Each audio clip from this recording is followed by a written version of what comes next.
Wimbowie, A Wimbowie, a Wimbowie, a Wimbowie, a Wimbowie, a Wimbowie, a Wimbowie, a Wimbowie, a Wimbowie, a Wimbowie. Oh, did Manchester United get to the top of the tree? After 8 long years, they are finally back top of the perch.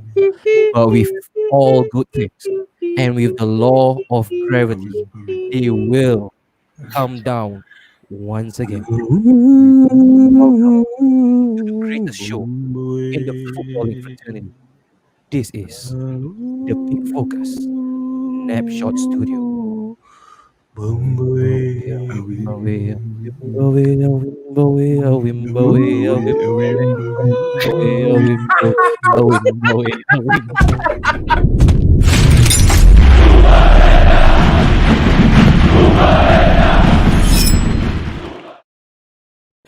In the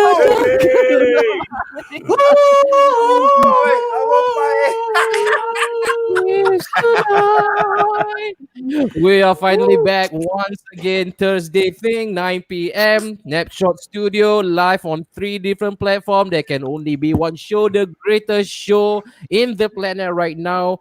All things football with the best crew in town. This is better than your motley crew. We are the Rolling Stones. We are the Rolling Stones of football. So without further ado, let me introduce to you my crew, my guests, my co-hosts, my buddies, my brothers, my La Familia. Let's start off La with Familia, Muacho. Muacho, the man Salute, Muacho. Let's start off One with man, Nachos. let's start off with Fox 6. Hermano. F6 all the way. Hi from the last victory. The winning goal. We've got Joel Napshot Studio. Joel underscore Cookie. How you doing, big bruv?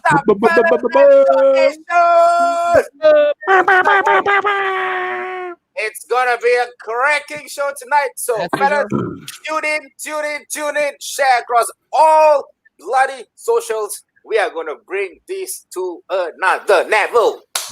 Another level. All right. So that's Yeah, Joel. man. Let's go on to the left of Joel. No matter how. Wait, what's the orientation? Yeah, probably the left of Joel. We've got the man himself, the folded arm machine, the crossing merchant, the TAA.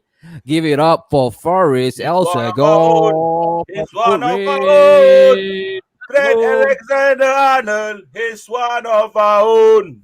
He's gonna bottle this Sunday. He's gonna bottle. Faris, a question for you, Faris. Where is the best place to get bakute? Songsa. It's not Songha. It's Songfa.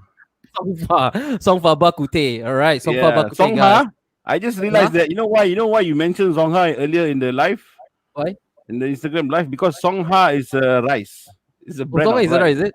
Oh, okay. So I feel you, bro. I feel you because daddies have to go to the market. Daddies have to go to the market. Daddy, daddy cool. Daddy cool. Right. The next one. How about Daddy Cool? All right, downward. Hey, you continue, Faris. You continue, Faris. You continue. Daddy Cool.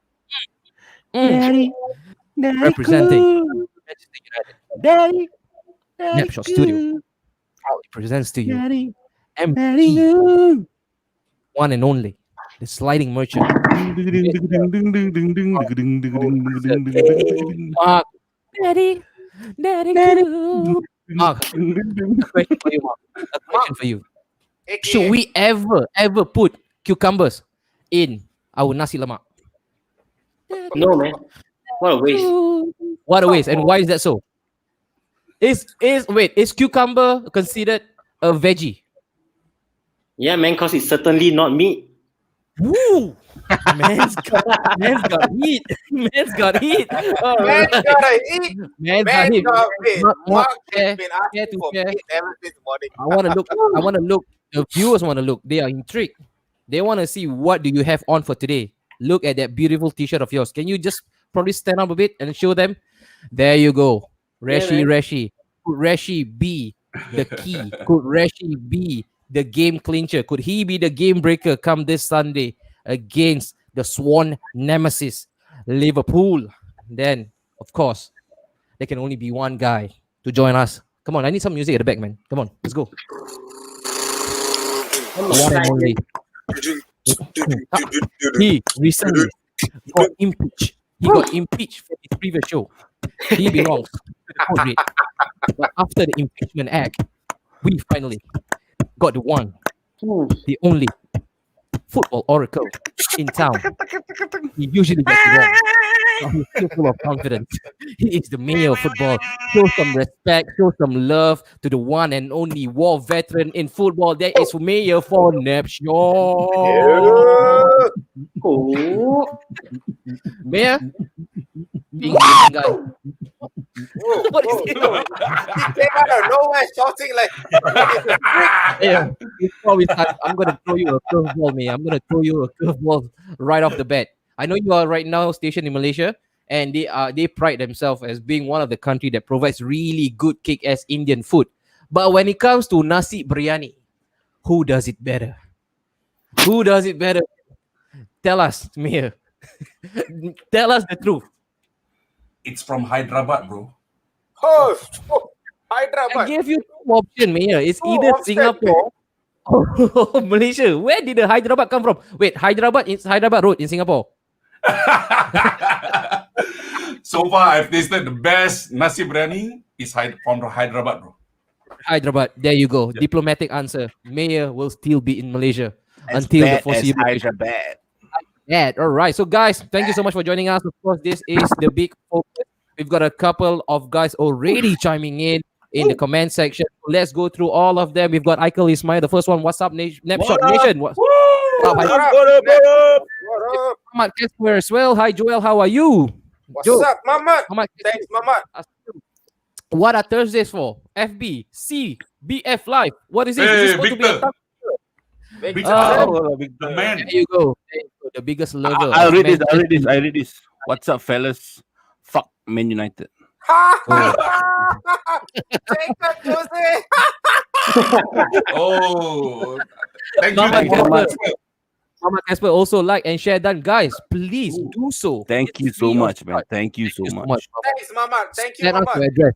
Send I'll us see you address. tomorrow at work, We'll bro. send you bakute from Songfa. All right. And there you go. Another one. Faisal Jabba, the man in the house with the golden ticket. We've got Hello Napshot Nation. Hello, Faisal. Great to hear from you once again. We've got CK Lim. Hello, Napshot gang. Wow. Full house for today. We've got Matic. You know it is Matic. All right. When it's hard, and there's an United's emblem. There can only be one heart. That's Matic, you know. And Victor Sim also mentioned, Anori, $1,000, please. You mentioned the last Big Focus show. Discount for you, okay? 998.2 bars for you have Mac Chicken. Victor, I'm Malay. Don't play numbers with me. Don't play no numbers with me. All right, we've got Syed Azmi as well. Hello, everyone. Hello, Syed Azmi. I know Syed Azmi is ready to go, man. He got a couple of bullets. Keep your powder dry. Keep your powder dry. All right, you are going to fire your load right after this. Matish, you know Singapore nasi biryani memang padu weh. And abang Haikal is abang Sado lah Mayor. Hey, don't angkat him too much lah. Where got got a bit And we've got also Tristan Don. Oh, Tristan is on YouTube, my man. Let's get it. Bro, you gotta work, Tristan. You gotta work. Tristan, man's gotta work. He's now on YouTube. Finally, he decided to create an account. Where have you been? No. All right. So if you don't know by now, this is again our flagship every Thursday. It's 9 p.m. The Big Focus. These are our socials, be it on YouTube, Facebook, Instagram, Twitter, and also we are right now broadcasting straight through Twitch. So again, if you're there, please give us a big hello. Let's see. I want to hear about the audio clarity and also the visual clarity, if it's any good in compared to your YouTube and also your Facebook. So the first one, guys, fellas, are we ready to take on the first issue for today? We all good? Let's go.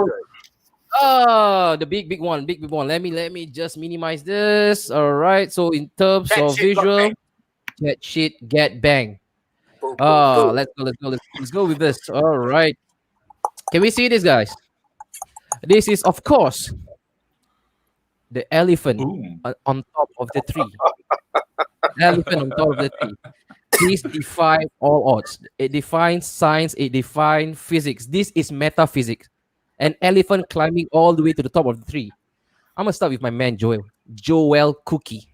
What's up, Joel, bro? What's up, babe? year to year kind of stuff. That kind of green you get is only from the show Master, right? Or is it called the Masterpiece? It's master, bro. Master. Master. First and foremost, Kalamade. before we get straight into action, for those of them who are watching us live right now, what do you make? What kind of rating would you shower upon Master? Oh, bro. I Out think of there's 10. no rate for this, bro. Out of 10 is 10 out of 10, bro. It's Out of 10. beyond imaginable. Such beautiful acting. Different. It's a different way you see the actor in it. So, guys, the entire cast, 100 The out of entire 100. cast. So please watch Let's it. go. Please watch it. Please watch it if you haven't. All right. Also, please subscribe to us. Please, most importantly, share this content around. Yep. Let's go with the picture, the elephant. In your own best description, talk to us, man. How did the elephant get right to the top of the tree? And also, this is also rife in social media. They also mentioned that they don't know how the elephant got up, but one Mhm. thing for sure, they will come down. It will Alright. finally come down. Joe, blow Okay. your piece. Blow I your think piece. I'm going to put an end to this, bro. When did we ever become an elephant? I thought we were all zebras. Come on.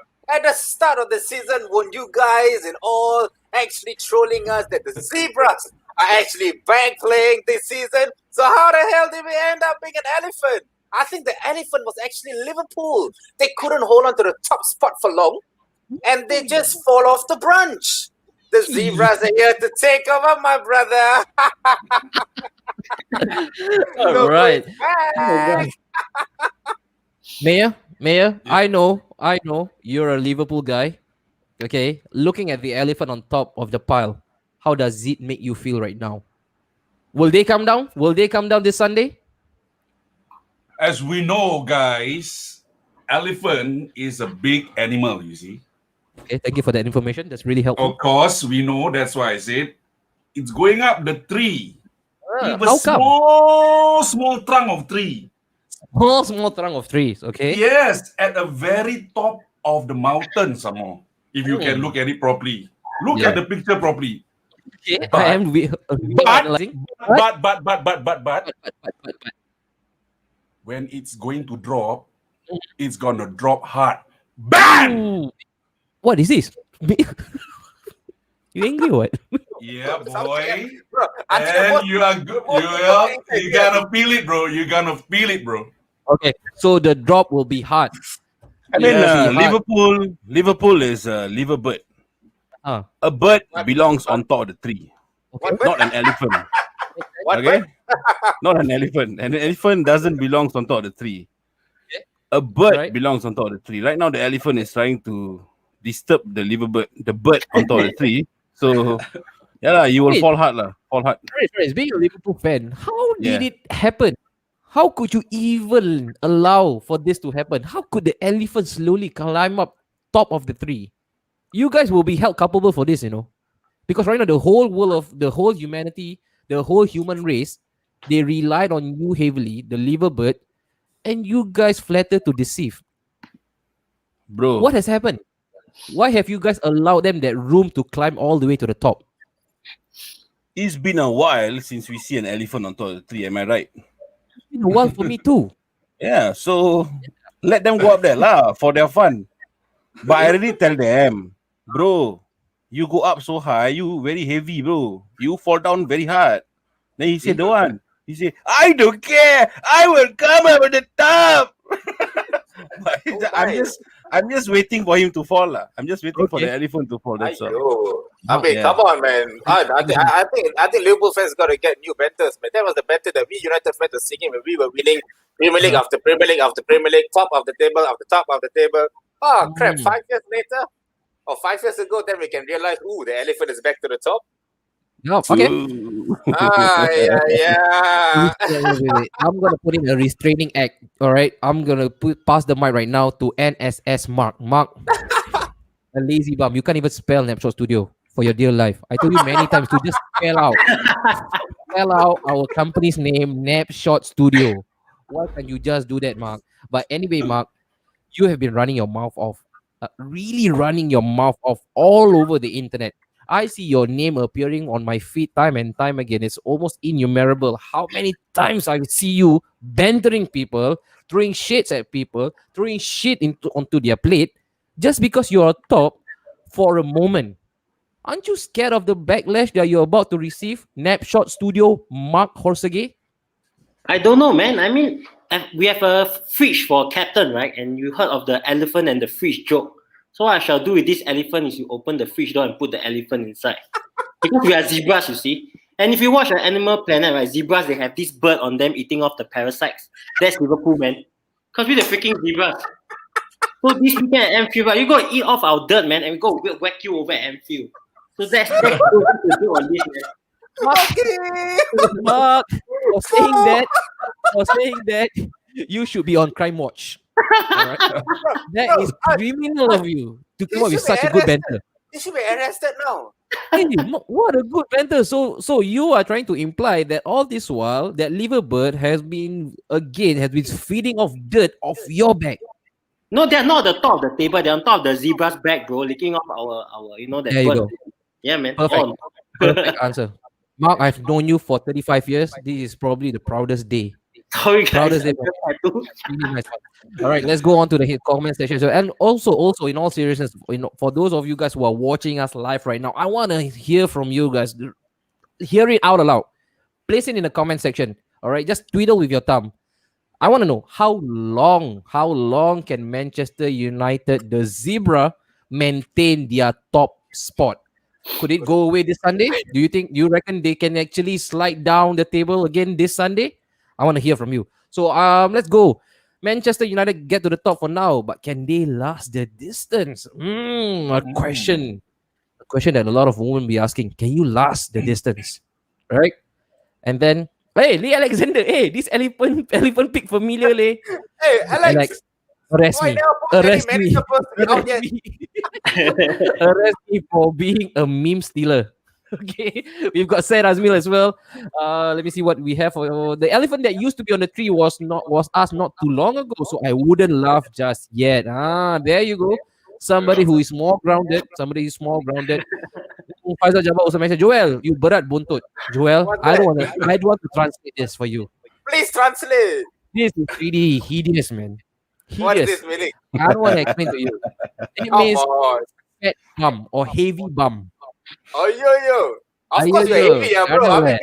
we are United, bro. We are heavy bums all night long, bro. Not like Liverpool, macam weak and light. And then also we got this Always one. weak. If we don't win, I'll be happy if the Citizen or Lily. Hey, Said Lily, Azmil. you do, man. One bro. more time, Hey. you mention Lily White. The only thing white that you'll be wearing, all right, you know the clover. When you wear white, what does that mean? Kain kapan, bro? Mayor, stop it. CK, remember when United were top of the UCL group and ended up in Europa? CK, bang on. Let's go on with this. Joe, again, really dirty mouth. All right, lack of discipline. You laugh and laugh. Okay, you are so bossy right now. You are smuggish. But you do know right now, Manchester United have this track record, established pattern of bottling it when it matters. During the crunch matches, they will just bottle it up. The Sunny FC. Do we see this again? This whole scenario unfolding itself. United just crumbling under the pressure again during the clutch matches. Well, you never know, bro. You never know. But the thing is, we don't play PSG week in, week out, so it's okay. We are playing the likes of good English teams. So I think we do stand a chance in the league. I think we are pretty much decent there. Our away form is not too bad. Our away form is good. Home form is getting a little bit better. All right, serious talk. This is serious talk, guys. Serious talk. All right. Very serious, bro. Serious Very talk. serious. This Bro. is serious talk. We are serious. All right. But in all honesty, all right, Uh-huh. I think Mark and me, we know it deep inside of our hearts. All right. Deep This in top my spot- This top spot heart. is deep in my heart. This top spot is not going to last long for United. We know it deep in our hearts. We know it. All right, but we just got to enjoy the moment. I mean, come No. on, man, fellas. Wait. I don't think Mark will concur to that point, right, Mark? You mentioned to me that this is the best time for United to get back in Liverpool. If you don't do it now, it will be never. Do Yeah, you man. agree with the you agree with the sentiment of Joe Cookie Monster? He said that this is not going to last long. This is just a facade. This is just a phase. We are going to go back to where we belong, which is not at the top. Do you agree with that? I mean, the dream is to stay top all the way, but I mean, this is a league and anything can happen, right? But to me, I'm optimistic that we have to capitalize on Liverpool's injuries. So that's based on luck, you see, because Liverpool has luck the past 2 seasons where they had their starting 11 fit all season and they won the league and Champions League. So if my team can go through the season fit, I don't see why we cannot win the league. Well said. Conviction. Conviction. That is what you call conviction. Heikel, is my elephant at the top will not last long. Trust me, Heikel. Are you a zoologist? Are you a zoologist? Because it seems like you are speaking from experience.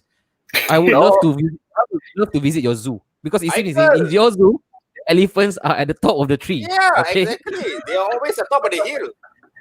Mark, let's see. Who will be eating dirt after Oh. 90 minutes? How No, dare you? no, wrong. 90 plus 5, then you see who is there after that. No, 90 is still nil. FJ. Yeah, how dare you go against our man FJ? You know he's a season ticket holder for us, and how dare you go against him? This is banter, man. You got to enjoy it. Mark should be arrested for that. Hey, Winston today double agent. We saw Winston Low on YouTube. Now And that then we on have Facebook. we call him out, he was too spicy to continue with the YouTube logo. He now switched back to factory setting. We may not last long up top. We may end up winning it all, but whatever the case is, it's lonely at the top. I am so lonely. I got nobody. Call my own. Very kidding. Happy belated birthday, CK. Oh, CK Lim, it's your birthday. Guys, let's sing a It's your birthday song. Should we do? Okay, what? We're gonna Okay, party happy like it's your birthday. Birthday To you. Happy birthday to you. Eh, baca songkar sia. Happy birthday, CK Lim. CK Lim. Happy Happy birthday To you. Thank you, CK Lim. I hope you enjoy your big day. All right, that's wait, how CK, From if you don't mind, what is this? 40 years old for CK, Mia? No? Is he any younger than that? I think 53 though. Curtis Jones, bro, 17. Oh, Frank. Wow, 17, man. boy. 17. Enjoy. De Bruyne. The train's gonna pass you. The train's gonna pass you real fast, boy. Tetrinato, I also hope fingers, legs, eyes. Oh, Tetrina, you're quite an acrobat. Everything, man. Quite an acrobat. How you Tetrina want to is cross the ice? paciao, cross eye. Kacau lah. Cross-eyed lah. Power. Right. I want to go to Liverpool right now. Mayor. Looking Yes, sir. at United right now, of course, we have to give them credit where it's due. Their Of course. away form has been almost flawless. If it wasn't for that small blemish against Leicester City, they would have maintained a perfect track record. Mhm. Right. You are right now playing catch up, your second fiddle, something that has not been played on your track before, especially last season when you were in complete cruise control. How does it feel to be chasing instead of being chased? Never a doubt at all that I can imagine that Liverpool is actually chasing now who is actually on top of the table in Man United, because after winning or before winning the Premier League itself last season, Klopp has mentioned that they are not going to retain the title just like that. They are going to attack the title. So for that, I believe that what Manchester is facing before they actually won and actually be on top at the top of the table, they deserve every credit for it. Right. So by looking at what they are doing right now, I think things has falling back into places a little bit. But to me, let's not get carried away. All right. And Because besides you- Liverpool, Okay. I can see someone else. I mean, another team also is creeping up slowly on the quiet side. Yep. wait, So wait. it's going to be a. Are you talking for my team? Sorry. Yeah, you talking for my team? No. I wish. I wanted to, but no, because from the way how I'm looking at with two games in hand, they are actually going to come back on the perch. again or right top of the table. All right, there you go. Faris, I want you to take this on from the Devil Slayer, or rather the Liverbird Slayer himself. We've got Yam. Yam, how you doing, big boy? Hope you're doing well. As good as we are right now. Really happy to see you chiming in. Wait, I thought Liverpool chasing United for number 20? We are still what? The Yeah, season we are not ended still. yet what? Yep. It's not ended yet what? So we are still chasing lah. Relax bro. Relax, bro. Why so overconfident, bro? Relax Okay. Ah, And now I'm going to throw this question. I'm going to throw this question first. First, again, Yeah. you are an open book. Everybody knows how much animosity you share for Manchester United. Looking at them right from where you are. How's the view, man? Looking up top. Don't give me the upskirt joke, because that's mine. How is it? And especially going into Sunday, how comfortable are you playing these boys? Because they are in the form of their life, especially of late. For me, looking at the top looking up is something How I you look was used to. How you look up? Yeah. He's honest. He's honest. He's honest. So it's what I'm used to lah. So as a Liverpool fan, right, we always have been looking up, But I know my Liverpool for almost 22 years. Mhm. So we like to do it the hard way. Hard way. So That's what she said, right? Yeah, that's what she said. So then after that, for confident, I'm really confident going into this fixture lah. You are. Because I am. And how- Because and if how you see you the track record for this season, Mm. Chelsea was on top. Okay. Chelsea was almost on top. They meet us and they dropped. Did it? Fair enough. You know, what do you call that? Spurs were on top for a while. No. Spurs was on top. Yeah, they were on top for about a few days. Then On they top? met us and they go down for a while. Okay. And they go down lah. They were all on top for a while. So J-Shot. Baby, are you down? Down, Yeah. down.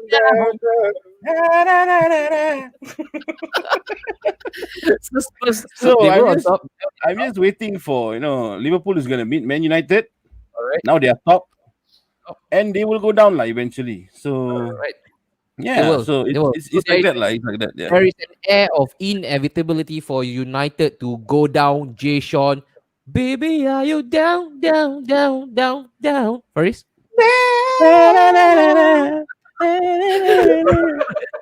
Ladies and gentlemen, it's an open race to the title this season. Come March, April, we'll see a better picture as to who is firm favorite. And I will really chime in with that thought. It's all fun and games lah, bro. For now, it's all fun and games all up fun and until games. March and April. Then Right. then we'll see who are the pretenders and who are the contenders. And Yeah. for those But Manchester I'm United not fans, right, counting Man United out as a pretender. you shouldn't. They You are a shouldn't. contender. Yeah, they are a contender. Everything is If you- going If against. you want to place, going. if you want to place everything into context right now, we are all paying homage to how good they are, especially away right on the road. Because Yeah. look, we really didn't know where Ole actually pulled this out of the hat. Yep. He became a complete David Copperfield. Because usually by right, you should be struggling away from home. But lo and behold, they did the opposite way. And it has Yeah. caught many Yes. people by surprise. And we always mention, or I at least mentioned, that if they actually firm up, right, just rectify the horrendous start at Old Trafford, if they do that, done. The league is good as done. Because remember last season, even for Liverpool, right? Yeah. At home, you guys were untouchable. But they are now doing it in a reverse picture. They are doing it away from home. Not saying that your away form were atrocious. You guys were good as well, putting up results. But you look at United recent results, they have been grinding out the marginal win, that Yeah. 1-0 buffer. And that is a 1-0, hallmark. 2-0, 2-1. It's a hallmark Yeah. of a true champion. And also going back to what Sir Alex Ferguson once mentioned, that after 10 games, the league will actually shape up. Right? I Yep. don't think so. I don't think so. That is relevant right now. I think the application of it was only applicable, or is only relevant during that period of time. I don't think so for the season, because Yeah, bro. I see a lot of swapping when it comes to top of the table. You had Leicester on top, you've got Tottenham on top, Liverpool on top as well, Manchester United currently, and look, there's a fifth contender, Mr. Baldy. Mr. Baldy is now a keen eye a keen observer. He Yeah. wins another 2 more matches. If United decides to lose this one at Anfield, there will be a new league leader. Right, Yeah. Maya? Yes, Pep G, Pep G. House, smoke weed every day. La la la la la. It's the mother. It's the mother. Yep. Ha, ha, ha, ha, ha. The Cop Top. Wow, guys. Most of you guys watching right now, we've got about 4.5 million active viewers live. Dude, do this for us. Check out the Cop Talk.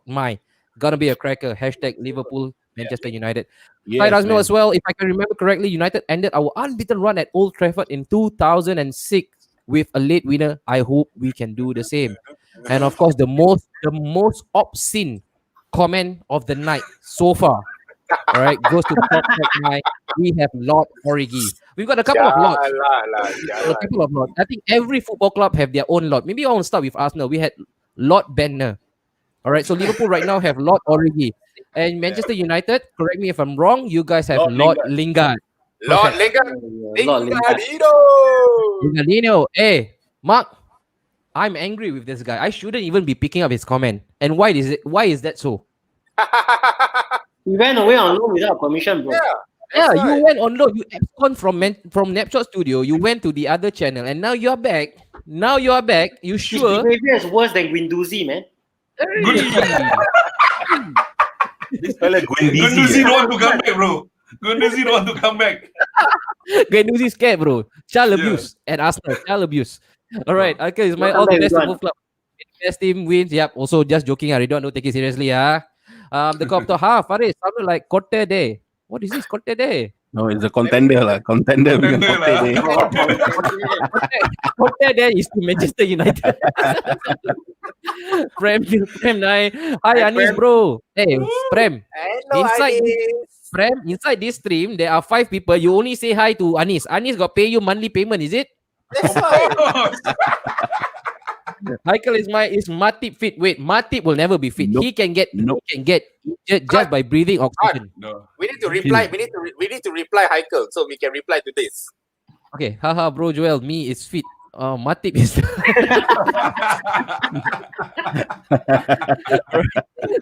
Too bad no fans are allowed. Which Hendo would run to the away if we actually end up scoring a late winner against those people? Sai Razmil, sometimes they say a boy can dream, but dreaming too much can really, really dash your hope. It's the hope that kills, Sai Yeah, Razmil. Yeah, Hope man. that kills. Any team want to win the league gotta overcome Fat Mark Gene. Yeah, you're right. Especially when the Champions League also kicks on board, right?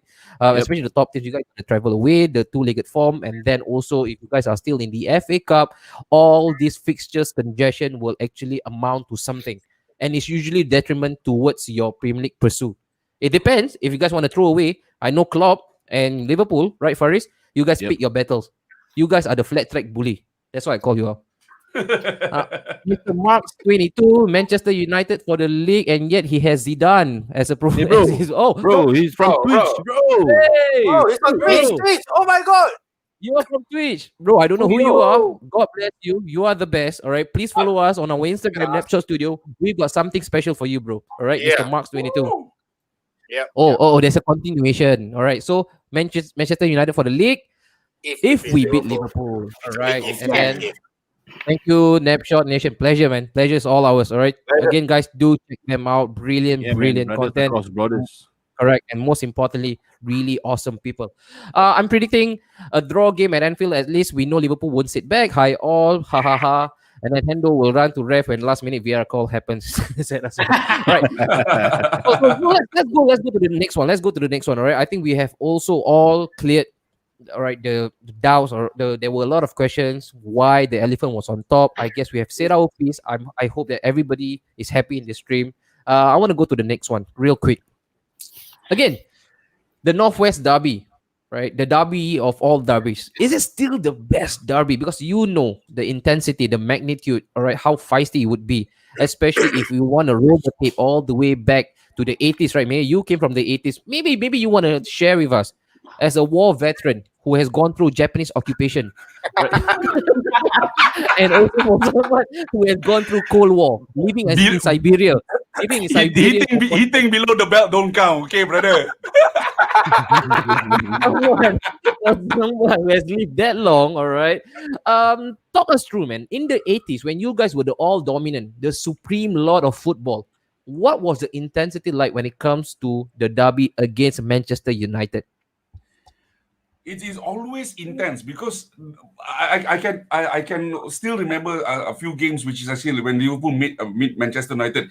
It is always a feisty kind of match. You know, we will end up at one corner after every few minutes. You know, there will be tackles flying all over the place. You know, there'll be yellow cards, shirt tugging, tearing, and after that, fisting, clenching fists, all those kind of things. But when you ask whether is this still a derby, I'm afraid it is.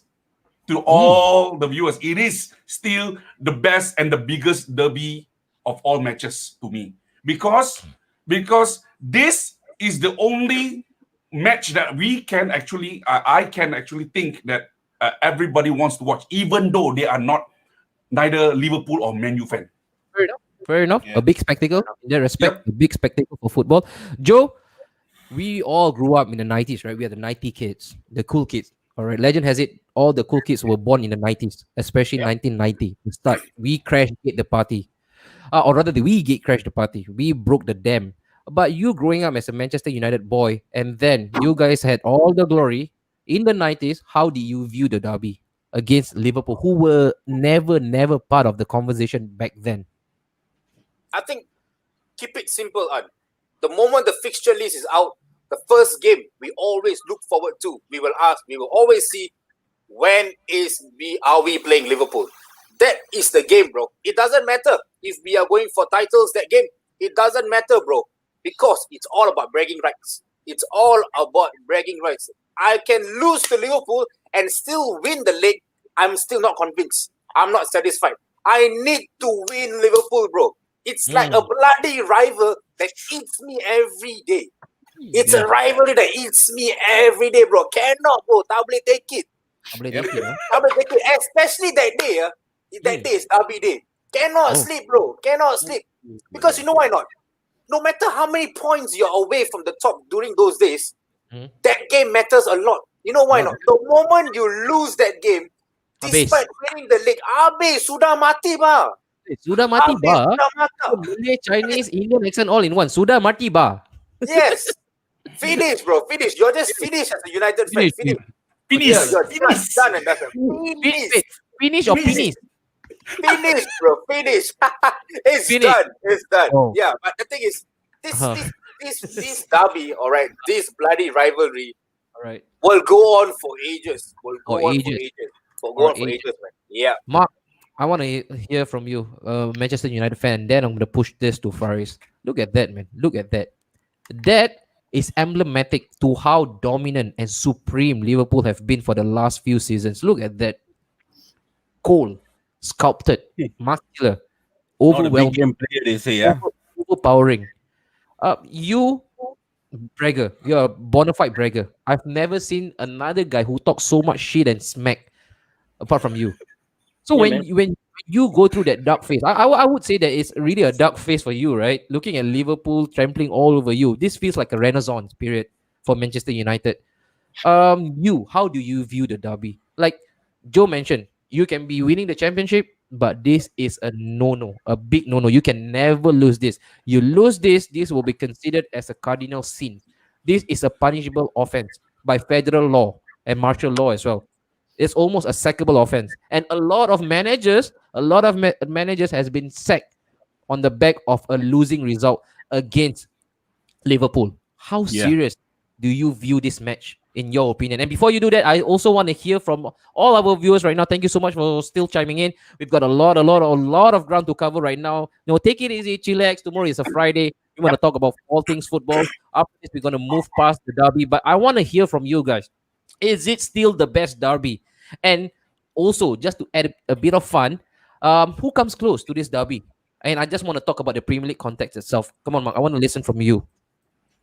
Well, if you talk about Premier League itself, right, United and Liverpool is the derby, man. Don't talk about City, don't talk about Chelsea, don't talk about Spurs, don't even talk about Arsenal. To be honest, come on.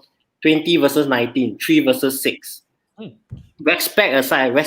If you are you die-hard United or Liverpool fan, right, this hatred of this derby should be in your blood. You should hate the other team. So if fans come to me and say, oh no, we have that respect, we are friends, I say, fuck off, man, guys.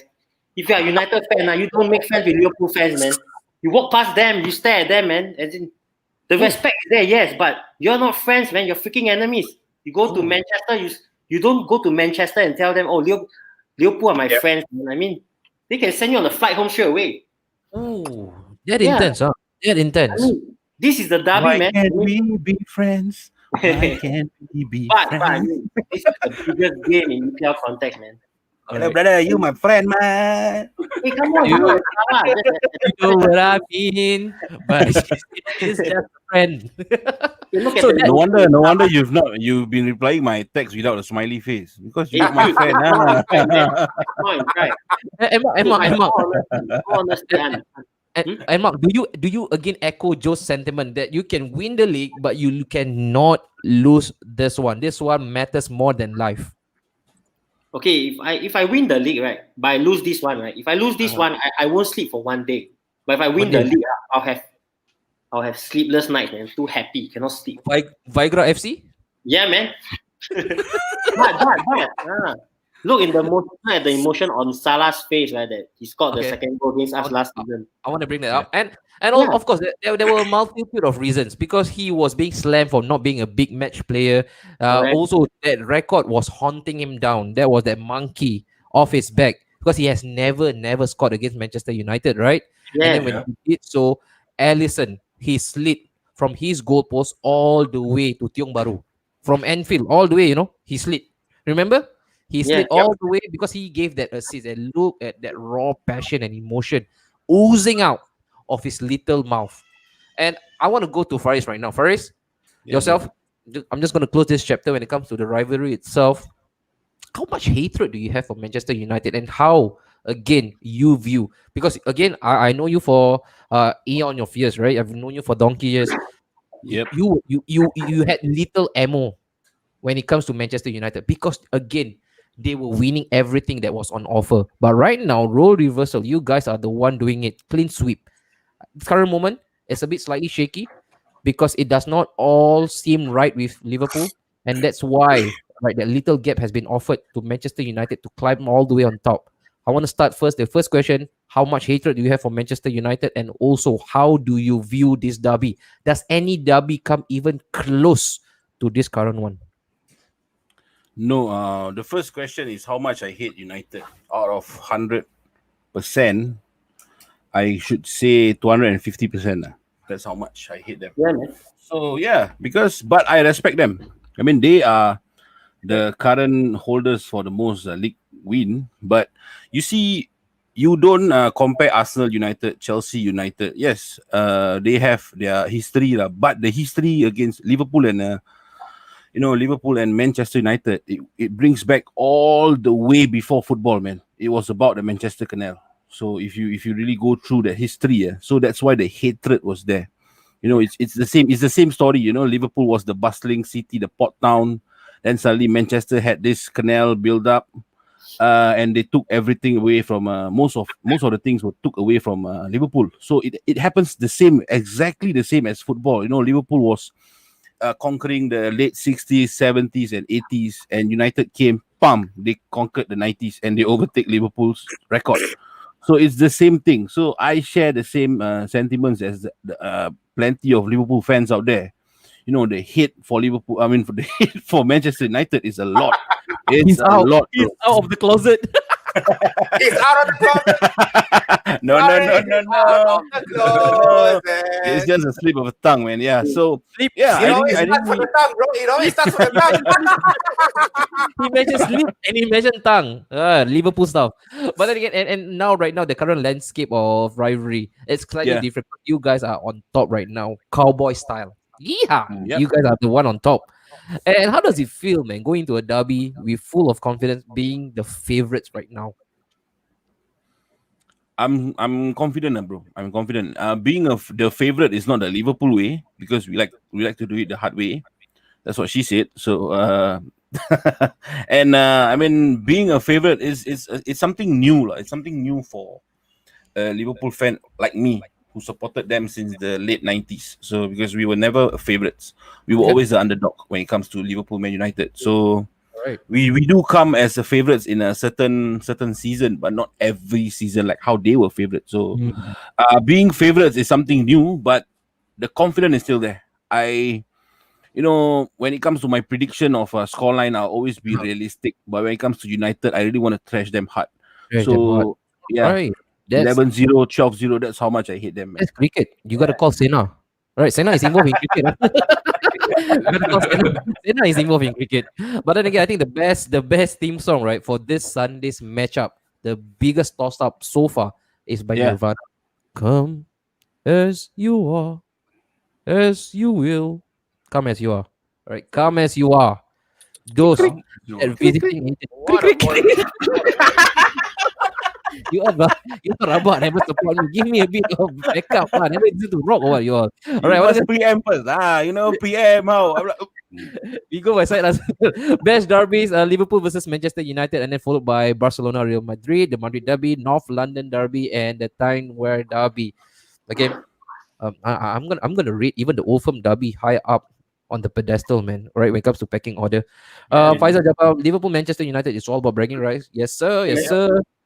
Matish, Manchester United versus Liverpool will always be the best derby, and then Arnold Schwarzenegger's arm, all right, the crack. And then we've got Haikal Ismail. It's always the best derby. Will always be the best derby. Yup, I totally agree with Mark. Ridwan. Mark can say the darnest of stuff, and you will still say you agree with him. All right, that's just level of favoritism here. Robbie Raza, wow, Robbie. You are Robbie, and you are a Liverpool fan. If you are Robbie, you should be Arsenal. Because every single time when it comes to Robbie, people associate him to Robbie AFTV. But Robbie, thank you so much. Actually, Robbie featured for us yesterday night. What a brilliant power debut. guest, man. Power debut. Powerhouse. Like Anthony Martial against Skirtle, spinning around like Beyblade. This derby lives up. Oh, wait, he Liverpool fan. Sorry. This derby lives up to his glam every year due to its tradition and huge cult following for both clubs. Intense, warlike. Ooh. Warlike, yeah. Yep. Best derby for me, maybe early to mid 20s from Owen, Gerrard, Danny Murphy, Venice Roy, and all those people. Liverpool is like a cup team. Want to get one over Manchester United as the Red Devils always wins the Premier League title until they get bored of it. Wow, Muhammad Rian, Man U versus Liverpool. Mr. Lover. Watch out. Mr. Lover. Mr. Lover. Man, this is like macam calling you.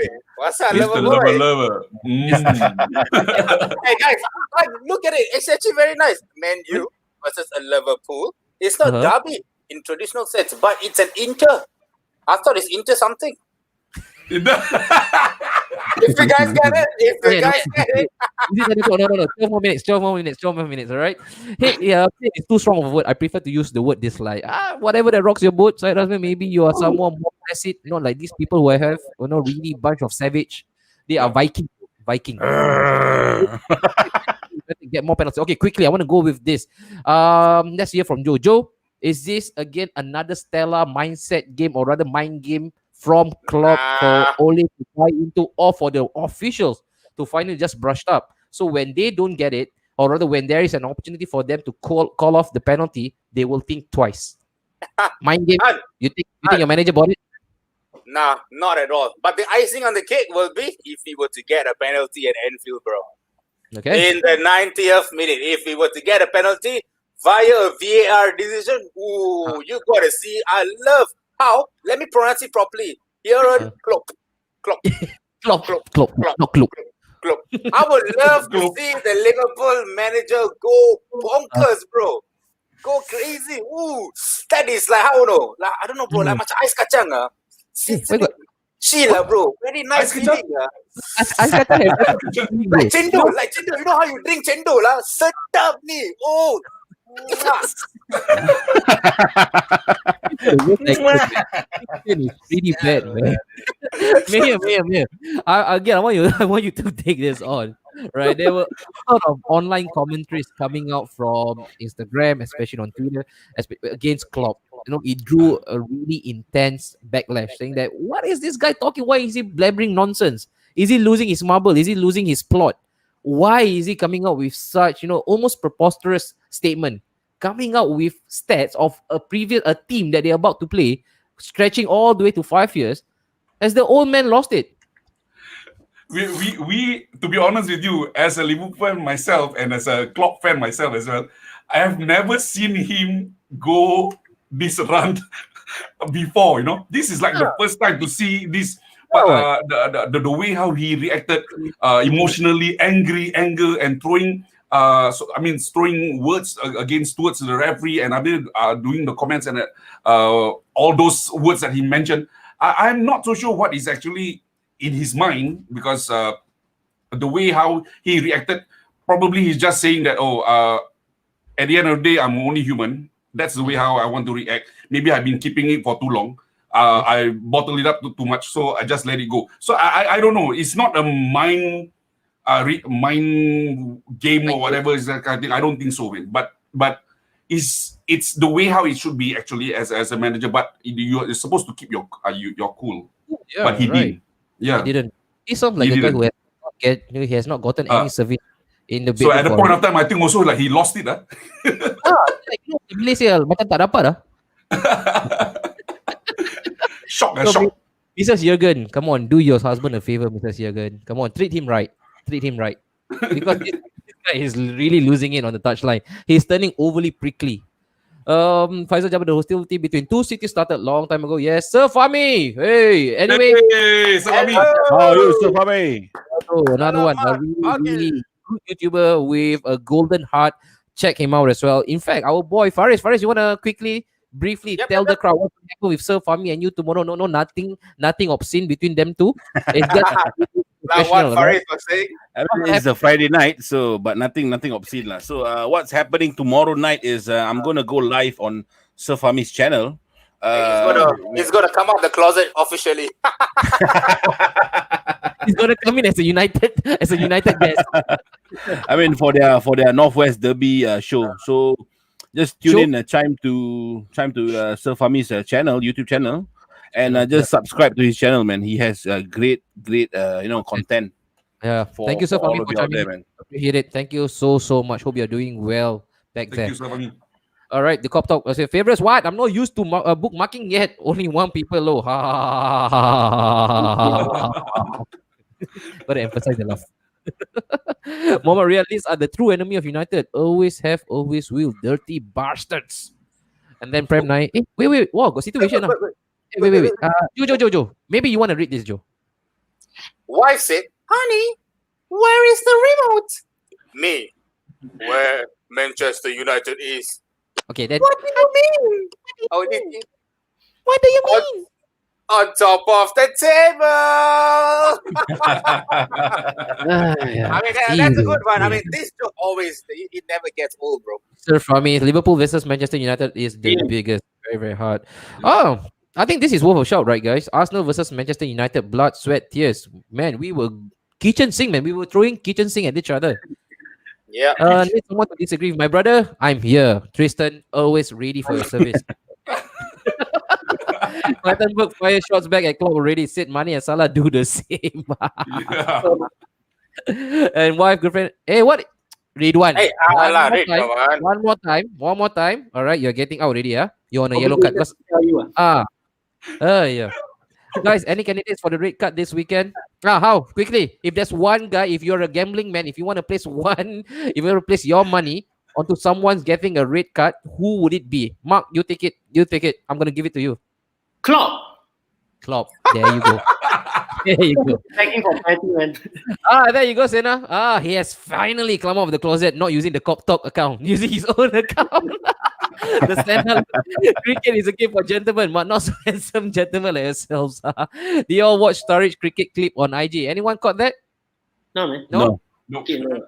Sena, I don't know which platform you're on. This is probably extraterrestrial because only you have watched it.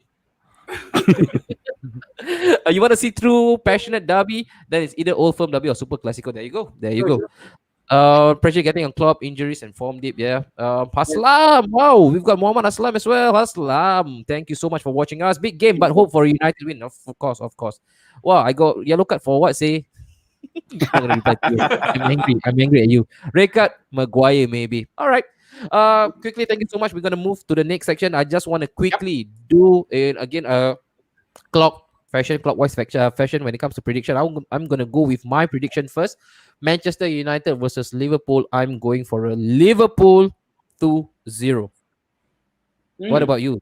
What about you, my man? Joel Cookie Monster. All right. I'm gonna go for a 1-0 United victory. And what about another Manchester United, the newfound Manchester United, the recently baptized Manchester United fan, Faris Alsagov? Fuck off. Hey, why is like that? Like Mr. Bean. Okay, my prediction will always be as real as possible. Don't always have to put disclaimer lah. Come on, just go for it. That's what I said, right? That's what I said. Di kepala. 5-1 5-1 to Liverpool, yeah. Gere ba?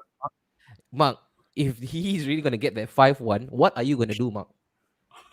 5-1 based on the number of yellow cards, 5-1. So Liverpool get a fine as well. Hey, Mark on fire today. You're on form today. What Bro, happened to you? we're asking about score prediction, bro. Emily, Don't get carried away, bro. Don't get carried away. Emily, if you can hear us, what have you done to Mark? Today he on form, Yeah. Man, like Joe said, man, Bruno Please 95th. answer us. So Mark, what's your prediction? 1-0. Bruno missed penalty after he jumped and hopped, then he stopped. Then he just kicked it. Okay, so what? 1-0. 1-0, man. 1-0. 1-0. Okay, and also I just want to allude to this point. All right, the most important of all prediction does not matter. It will never matter because only the oracle of Napshot prediction matters, and you know who it is. You know who it is. He has been getting it wrong lately, lah. He has been getting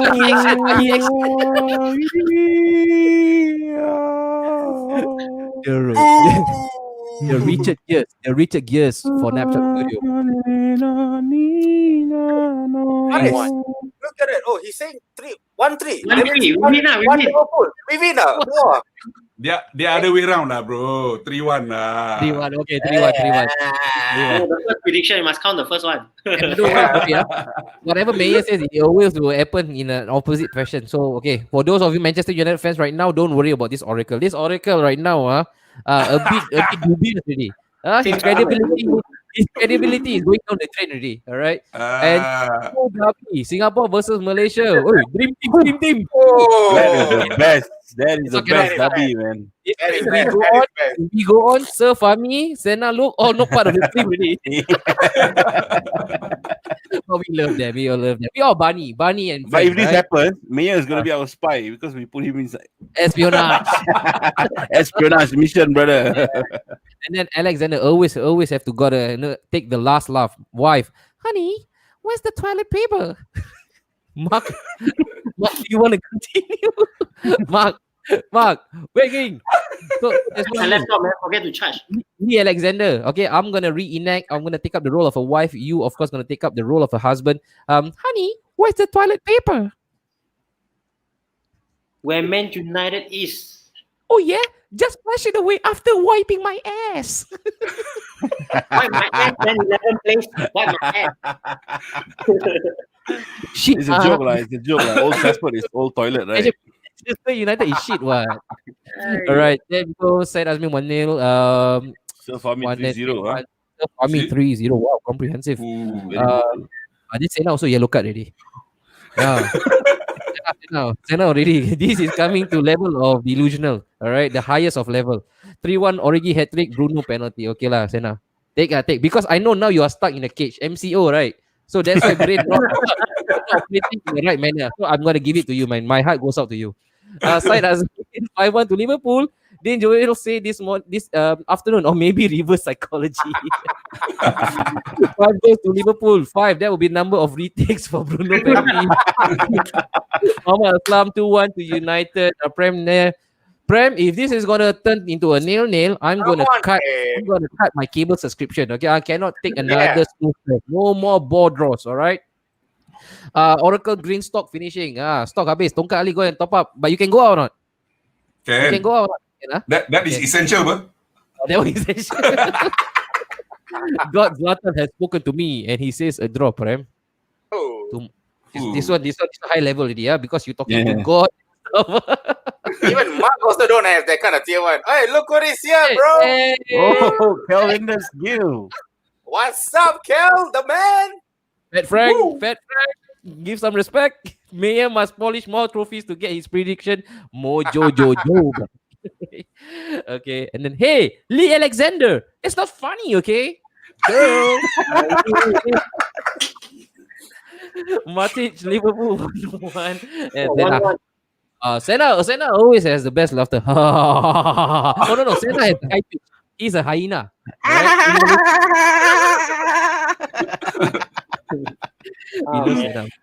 Alright? All right, let's Senna, go we on to love the you, next man. one. All right, so off again. No more derby. We want to take Next. slightly lower our gaze to slightly to a club lower down table. Bruce on sack watch. Where do we start with this, man? Mark, where do you start with Steve Bruce? Of course, the appointment was never a popular one. Never, Yeah, man. because of his previous link and also affiliation to Sunderland. You don't do that. You don't work for Sunderland and then work for Newcastle United. But then to his credit, he has actually transformed Newcastle to a team that's really hard to beat, and they actually punch above their weight. And then came the takeover, and then came that dream of Mbappe clad black and white. That didn't happen. That didn't materialize. They stuck to their gun. They followed through with Steve Bruce, and now it's all hashtag Steve Bruce out. What do you mean of the current predicament, man, for Newcastle United? You reckon his head will be next on the chopping block or chopping block? Bot now, block. Chopping blood, man. Chopping block. Blood.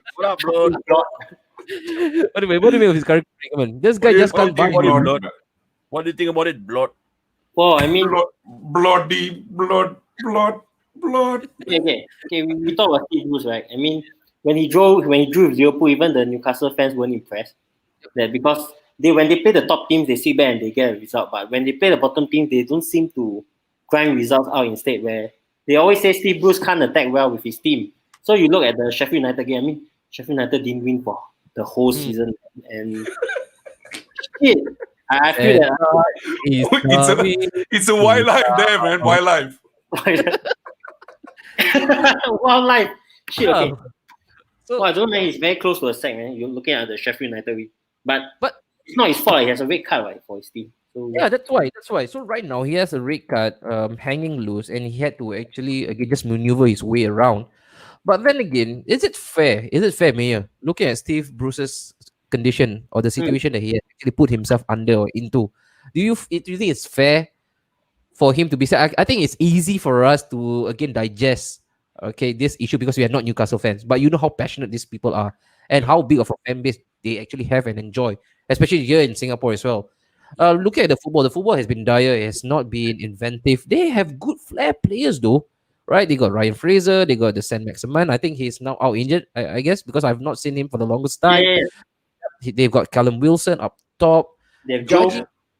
Judging by the players itself, it guarantees a certain brand of football, but it's not been happening.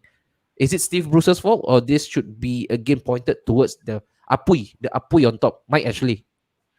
I believe from my point of view, personally looking at it, I think my Ashley has to go. He has to go. To me, he has to go in order for the team to change, and a lot of things are needed to be done there. I mean, there's no morale. I look at the team, no winning strategy, nothing. They don't have a vision with the club anymore. And playing week in week out with Steve Bruce team right now, they felt that either if it's a win-win, we draw, we lost. Like as if like all the players like they don't care. There's no feeling. There's no feeling. They don't have the heart to actually to perform for Newcastle. I feel sorry for the players. Like they have good strikers, Callum Wilson. They have Sam Maximin. All those players that you mentioned earlier on. But unfortunately, things are not happening for them. Even though they're playing with Sheffield, which is right at the bottom of the table, and they lost, and that is very sad. But but sorry, I mean, but I hope Mhm. Mhm. something will happen with Steve Bruce team, as in like a takeover by the Saudis, which is actually being brought up again not long Yeah. ago, about a couple of hours back, by the Saudis to take over the club, will happen, and Steve Bruce might turn into Bruce Banner, lah, bro. He's got to change. All Yeah, you right. gotta change, bro. So that's how I look at it. Hey, but Looking may at I tweet- think don't you feel that Newcastle is better under Pardew? You see, when Miguel Almiron they bought from the MLS, he had a stellar Mhm. season. I find It that, was it was surprising why they let him go, man. yeah, man, surprising. I mean, Surprisingly, it was surprise, you know. Then taking in Steve Bruce, which is he was managing Sunderland. He was managing a lot of other teams. I don't know what are they actually looking for, and why do they actually engage him? Well, they must have a plan. Yep. That's how I look at it. Looking at just Twitter right now. Wow. Ooh, ravenous, man. Craig. All right, lads. I'm just reporting a technical glitch your end. I haven't received any notifications regarding the departure of Steve Bruce when surely it was done late at night. Cheers. I'm very sure he was just trying to pull a fast one. Mhm. He's not getting the sack. He's not getting the sack. All right. But there you go. Again, a lot of clamor out there for him to be sacked at this current moment. Joe, for Newcastle, right? Steve Bruce, your ex-legend. I think Mark mentioned one at one point in time he was also linked to the job, to the top job for Manchester United. Do you again feel a huge sigh of relief that you actually dodged another bullet? Of course, bro. Of course, man. It's Steve Bruce, man. That fella. I don't know where to start with him. He gets it right on some days, and he gets it. If he gets it wrong, he really, really gets it wrong on a very, very terrible, and he just keeps going down and down. The thing is, I think his players are not performing to what he wants, and it's been the case. It's always been the case for him, and I don't know how Steve Bruce is gonna come out of this. But to be honest, I feel that he should just take a step back from managerial career. True. Take a step back. Take Yeah, a why step not? back. Yeah. Take a step back. Go out, chill. I think your time is done, man. Steve, I think you have earned enough money out of this. True. It's time you step back out of this. Let the young guns that's coming in. The thing is, because he actually have good players on board, bro. He does, Callum man. Wilson, Andy Carroll, Joel Linton. I think some of the players like Ryan Fraser as well. Yeah. He has some good players to actually do something decent in this team. But what are we? Oh. He's just losing it out. But I just hope that Newcastle come out of this and Mhm. change the manager. But I just feel Steve Bruce, you gotta just step back from managerial career like what Alex Ferguson did.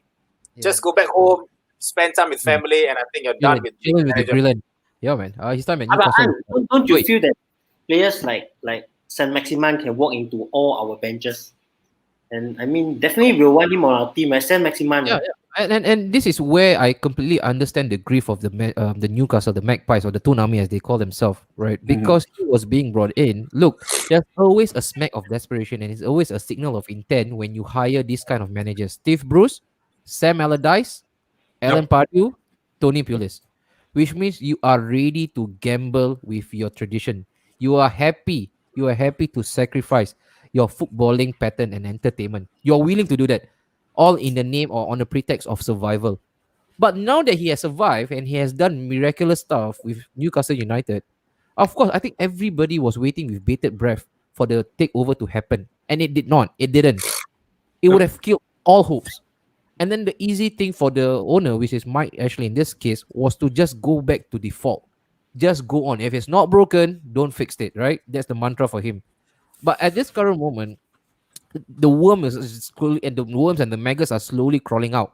And it's clear and apparent for everyone to see that there is indeed an issue with not only style of play, but also the mentality of Newcastle United. And it saddens me really, really much because we all remember how glorious they were, right? Me, especially you, in the early 90s, Alan Shearer, you talk about the entertainers. Oh, Oh, and The to hand, be, the hand.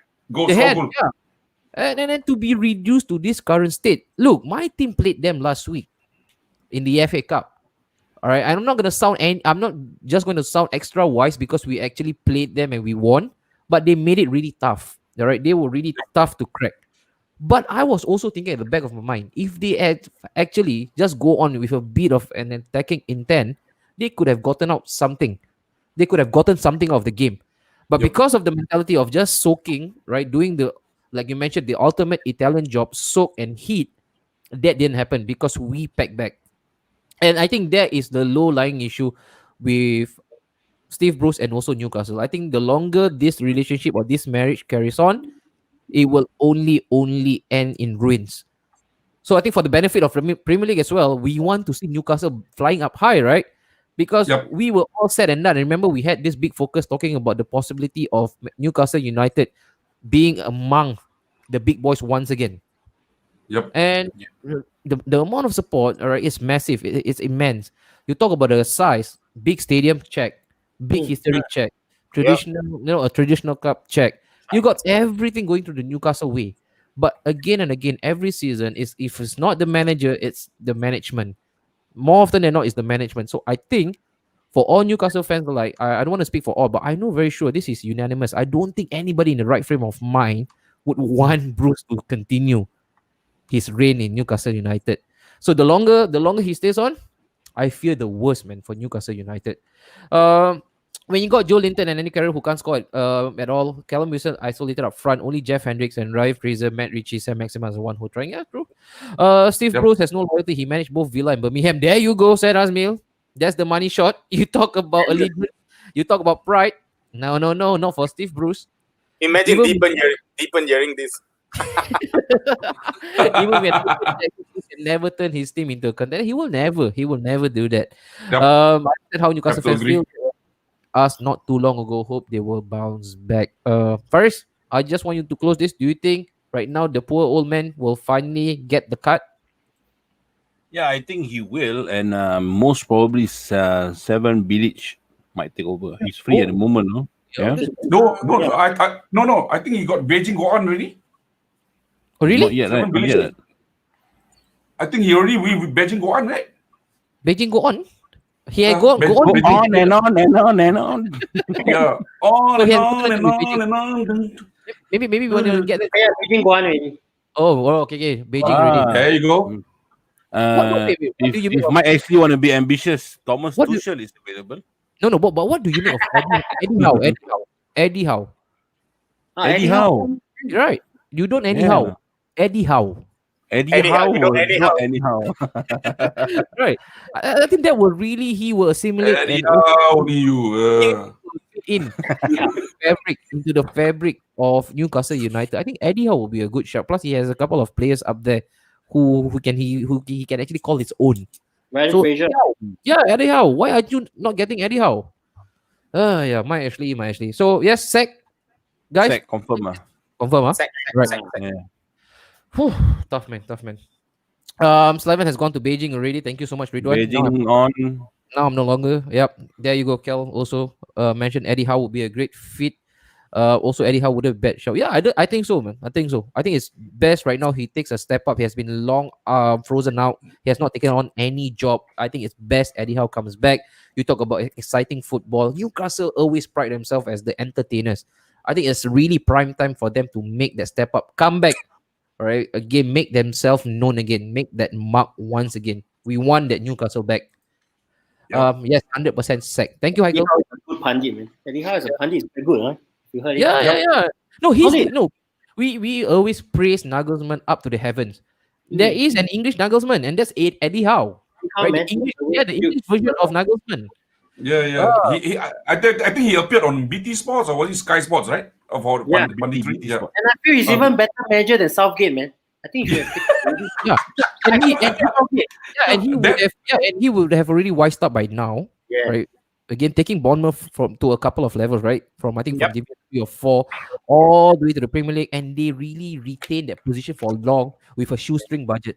Imagine what he can do with Newcastle and the support that he will get at the back, big stadium, bigger money than Bournemouth for sure. And I really want to call for Eddie Howe for this job. I really hope they will actually get Eddie Howe for this. All right, so let's go on to the next one. Ooh, it's football heritage, right? And I'm just Harry not- what? Harry who? Harry what? Harry Harry who? who? Harry Maguire.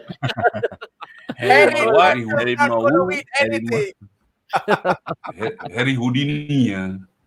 So it's football heritage, right? And I don't want to touch the result per se. I think that will be completely myopic for us to just look at the result, that 1-1 against Fulham. But what I want to speak about right now, it's really divisive.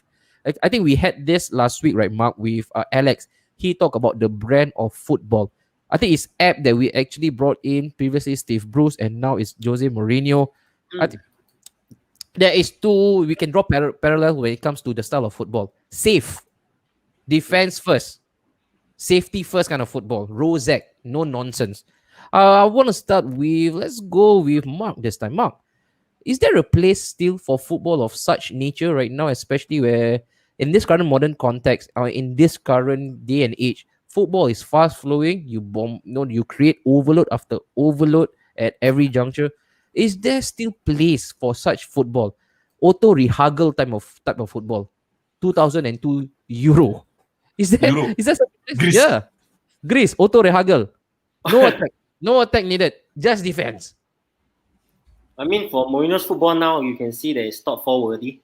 Mhm. Forget about the EFL final because he had luck in meeting Brentford and Stoke City, so we cannot take much from there, right? But in the league wise, if you play football like Mourinho, yes, we love him as a manager because he brings trophies and results. But it doesn't show now, right? With the team that Spurs have, is top four is quite overwhelming, right?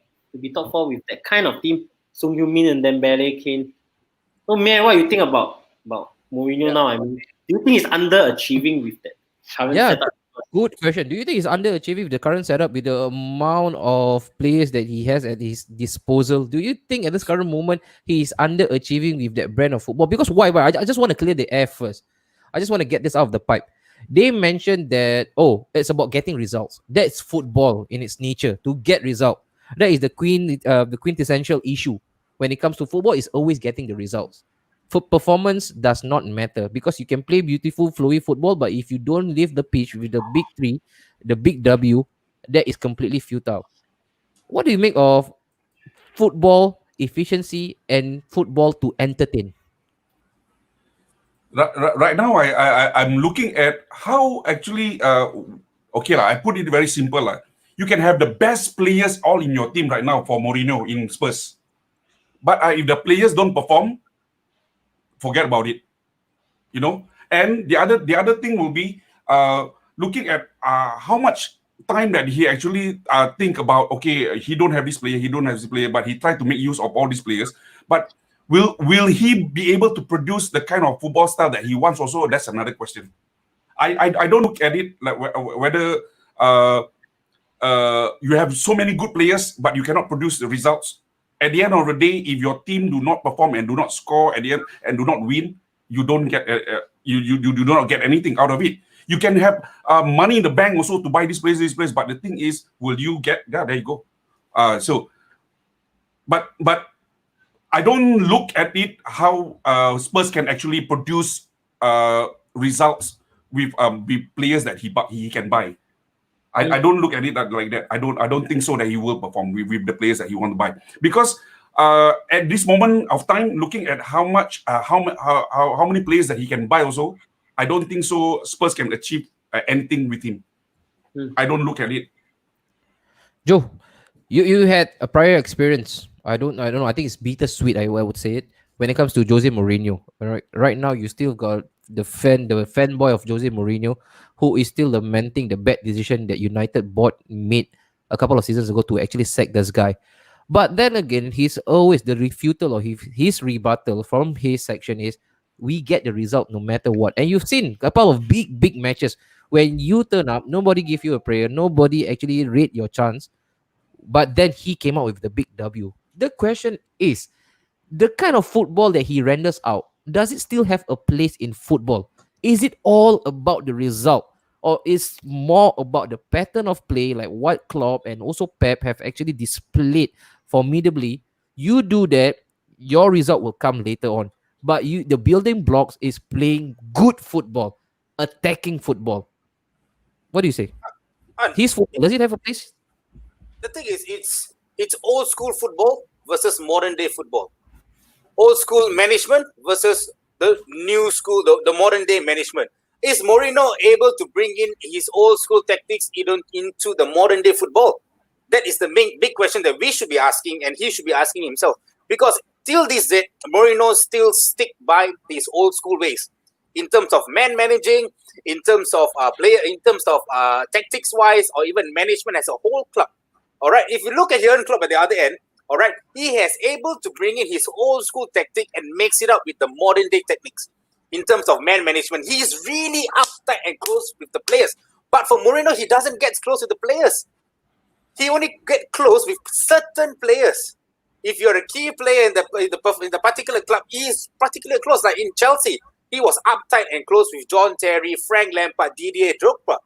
He wasn't really uptight with other players. All right, but instead of Jurgen Klopp, he is uptight with all of his other players. He hugs them every other game. All right, that is why he's able to bring in that old school technique into the modern day football. In terms of Jose Mourinho, that fella is a tactical genius. I still regret United actually sacking him off. I still feel he would have done something better at United with better facilities because by giving him enough money, able to buy in players that he wants. I still feel he would have done the job. But in Tottenham right now, they're not just going to give Mourinho 100 million to spend like how Daddy Roman is giving Frank Lampard.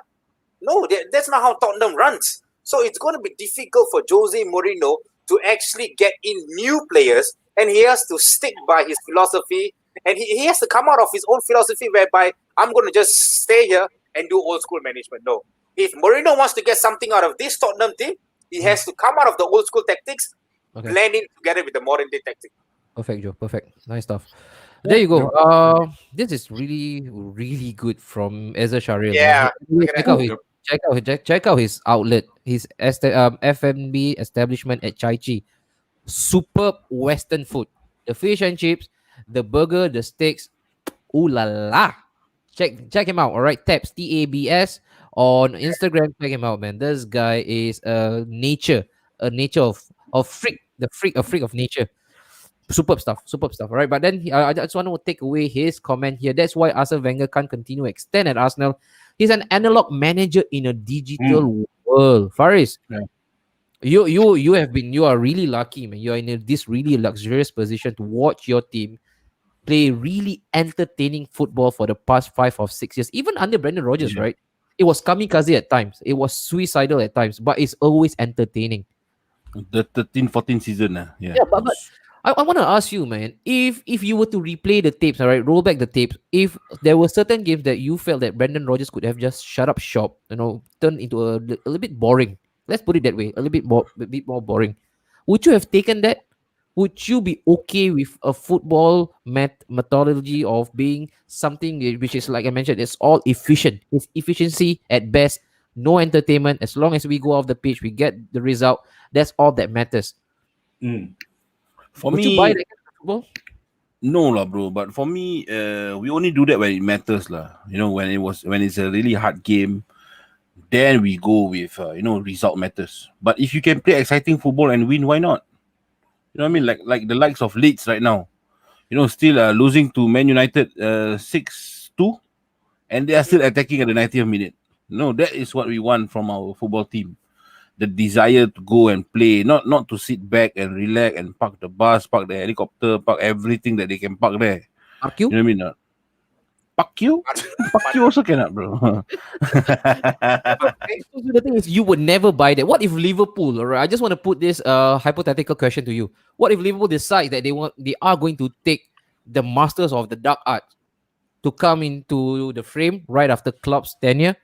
And then they say it's about results now. It's no longer about the play. It's no longer about the entertainment value. It's about the result that matters. Because that is going to bring you championship. Will you buy that notion?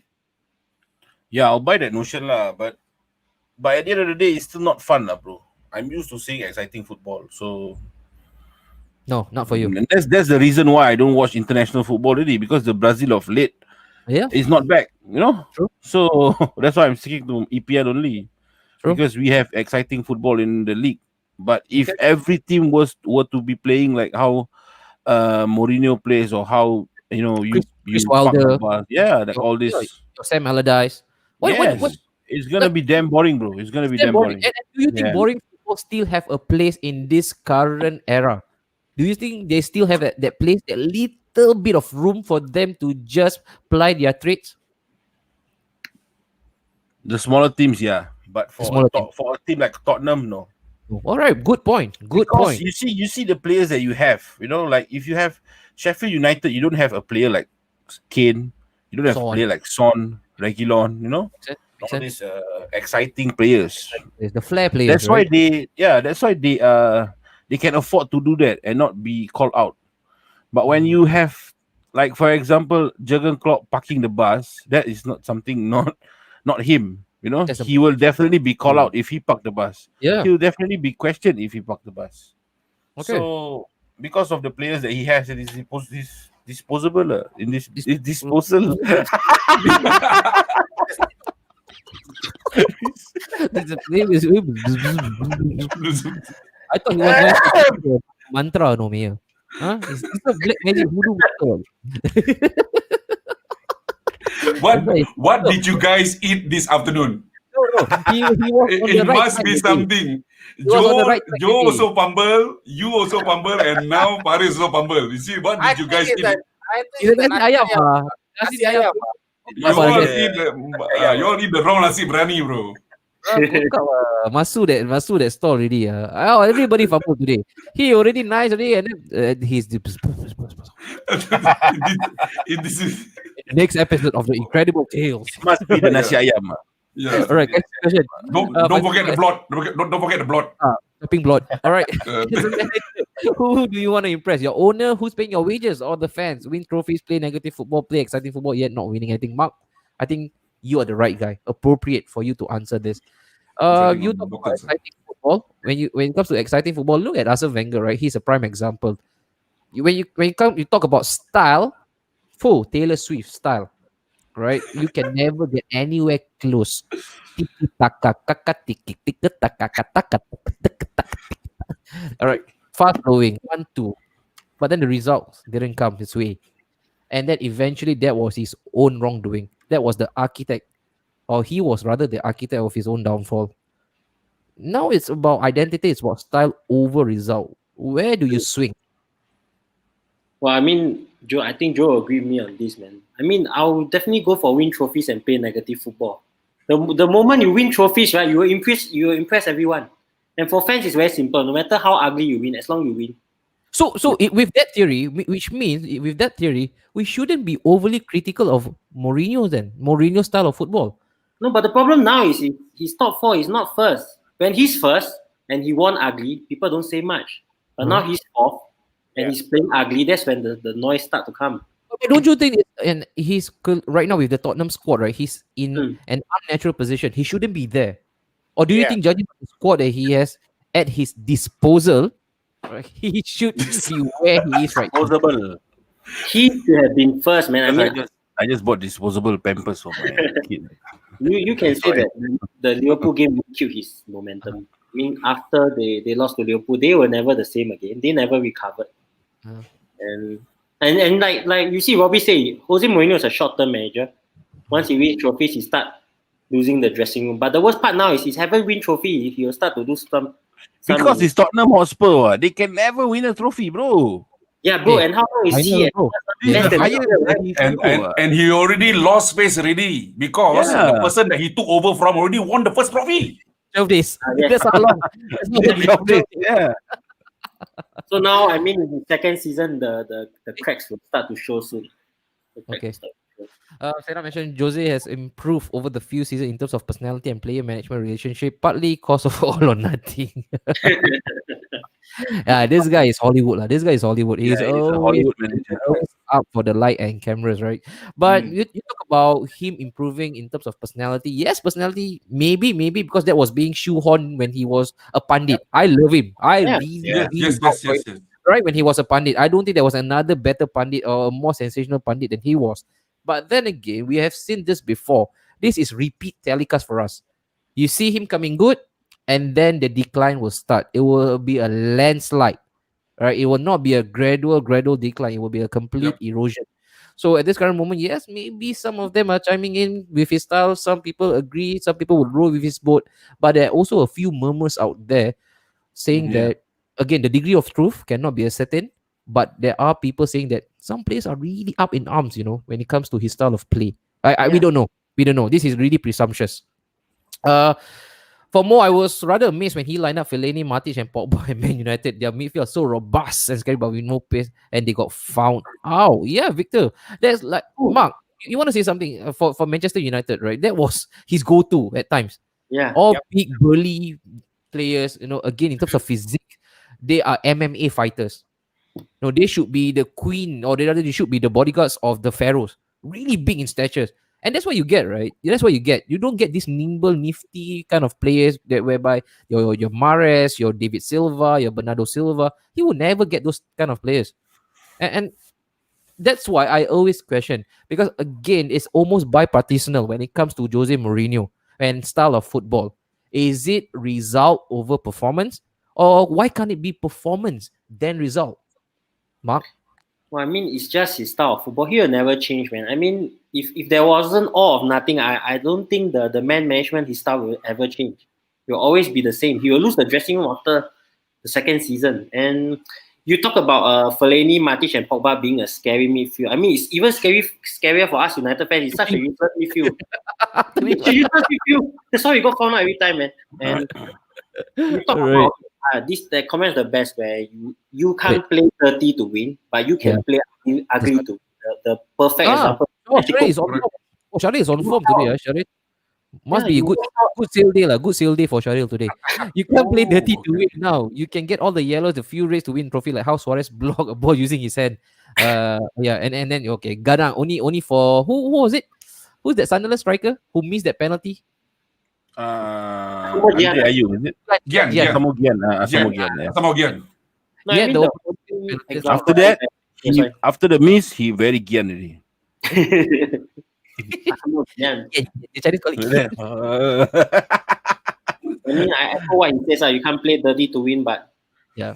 If it's a cup competition, yes, by all means. All right. Tottenham is a small club, overachievement in Champions League, and all created an illusion of a big club. No big club depends on two players. It's similar to Newcastle. forward to Navin. Hi, Kel, how dare you? Kel. And then who we have here, but Alex said to Jose, use more. Apa dah Ridwan? Use more of Scott McTominay. Okay, that is pretty much closed shop. All right, for our next topic, let's see who we have right now. The next one, we're going to go on to the sensational part, the transfer. This is the part. This is the part for Marcos again, and also mania for Napshot. The Oracle they know it best. They can call it a they can call a bullshit when they see one, when they read one. It's really hard. It's really hard to actually again evade their watchful Tier eyes. one. Tier one. Tier All one, right, tier then one. you go to the next When one. we are looking at Latest update on transfer news. But before I want to go to the man himself in the picture, I'm starting with the man. Before we start with Genie with Adam, Mom, you also want to tell the crowd, right? At this current moment, they have a huge influx of players who are on their last year of contract. 6 months. Bosman ruling is going to take place for many big players. Genie is one of them. Another big figure in football, Lionel Messi. There's also another one, right? You got a couple of big players, but I don't want to talk about the player in specific. I just want to talk about the current plight that we are in. It seems like player power has overtaken the club's interest once again. I've lost a couple of players on free transfer, namely the recent one, Aaron Ramsey, Liverpool, Emre Can, right? That was walk out of the club. Mark, I don't know if there's any big figure who walked Romero. out. We're going to get rid of Romero for free, man. In fact, you also lost the recent one, Angel Gomez, Angel Gomez, yeah. up to again the Bosman ruling. What do you make of the current situation that we are in right now? It seems that nobody is interested to prolong their contract, and the power is truly and fully in their court. I mean, because of the Bosman ruling, right? What player love to walk out on contracts and not renew is the signing on fee. So you see, when they are released from their club and another club sign them, they are eligible for signing on fee. Let's say, okay, if you sign for us, right, I'll give you 1 million. we don't talk about the salary per week. We talk about me giving you a signing on fee. So I mean, in this context of COVID, right, I'm sure the players will look at it where, okay, my salary is not going to be huge now, so I will definitely go for the signing on fee. I mean, it's similar in Gini's case, where he's contemplating a new contract or signing on for Koeman at Barca, because we don't know whether Koeman can last one season at Barca. True. Look at where Barca is now, man. They ain't changing Atletico. And if Gini is weighing within money and loyalty, you see, and at Liverpool is giving him a contract, so he has still time to consider, or he can get on a sign-on fee at Barca. But Koeman may leave, and then Gini is done at Barca. So that's where the biggest question. We don't know He's what. probably he's in a catch-22 situation whereby he'll be damned if he do, he'll be damned if he don't, right? For Gini's situation, it's a bit unique and delicate.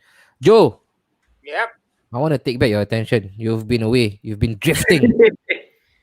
When it comes to player and running down their contracts, if you are the manager, how will you treat these players, knowing that these players will no longer extend their contract? Because, like I mentioned, this guy in particular, he is still at the heart of things, right, Faris? He features almost every Every week, single every article. yeah, he's the vital cog in that machine that was so successful. But how would you treat them, Joe? How would you treat them if you're a manager, knowing that this player again no longer has an interest to prolong their contract with the club set? Sometimes I think you just got to put the team's interest instead of your own personal feelings. It can be like, you can be saying that the guy doesn't want to sign the entire contract, don't want to extend with the club. But as a club, all right, you still have a priority to actually win something or, play better. And this guy actually plays a key role in the team. Yeah. I would still continue to play him till the very end of his last. Because the thing is, you can't force someone to put pen to paper. It has to come from him. Okay. Yeah, I can't just say no. Hey, I force Genie and just say, hey, dude, no, you got to sign it now. I'm not going to let you off. Blah blah blah. No, we can't do that. That's all Hollywood movie style. But in terms of being realist, all right, you have to put the club's ambition forward. Yes, the player doesn't want to sign a contract, but he's a key player. You still continue to play him. All right, you still continue to play him until he signs off and say no, sayonara to the team. Sayonara. Sayonara. No. Who is bro? I want to know who is Nora, bro. Nora just came back from the market by Sayo, bro. Sayonara. What's happening with us today, guys? The chicken rice seller is Nora, is it? Sayonara. Oh my goodness. I mean, okay, that's like Sayonara, letak sayonara. Sayonara, letak sayo. Embarrassing. Yeah, you can. Sayo. Okay, ask our Liverpool boys on their boy Genie lah. Yeah. So I want to go to Faris because before I go to Mia, I think Mia would have a lengthy explanation for this. Faris, right now situation, right? Like I mentioned, catch-22 situation. He don't know whether he should stick or twist.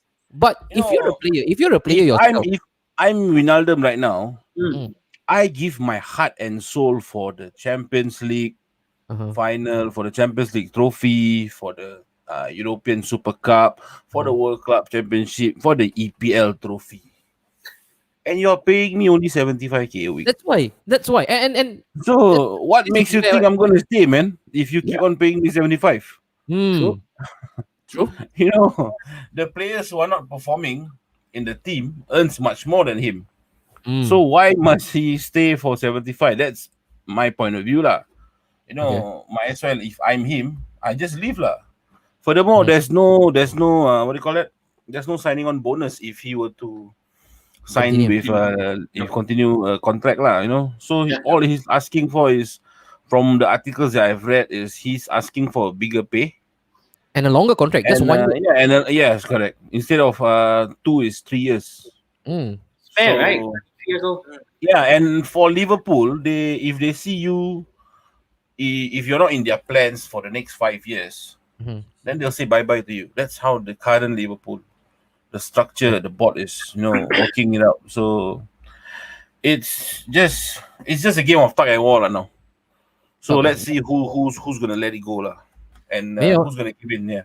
All right. I want to go on to your track. You talk about contract, you talk about player power, you talk about also he has given rise, alright, a lot of power to the agents.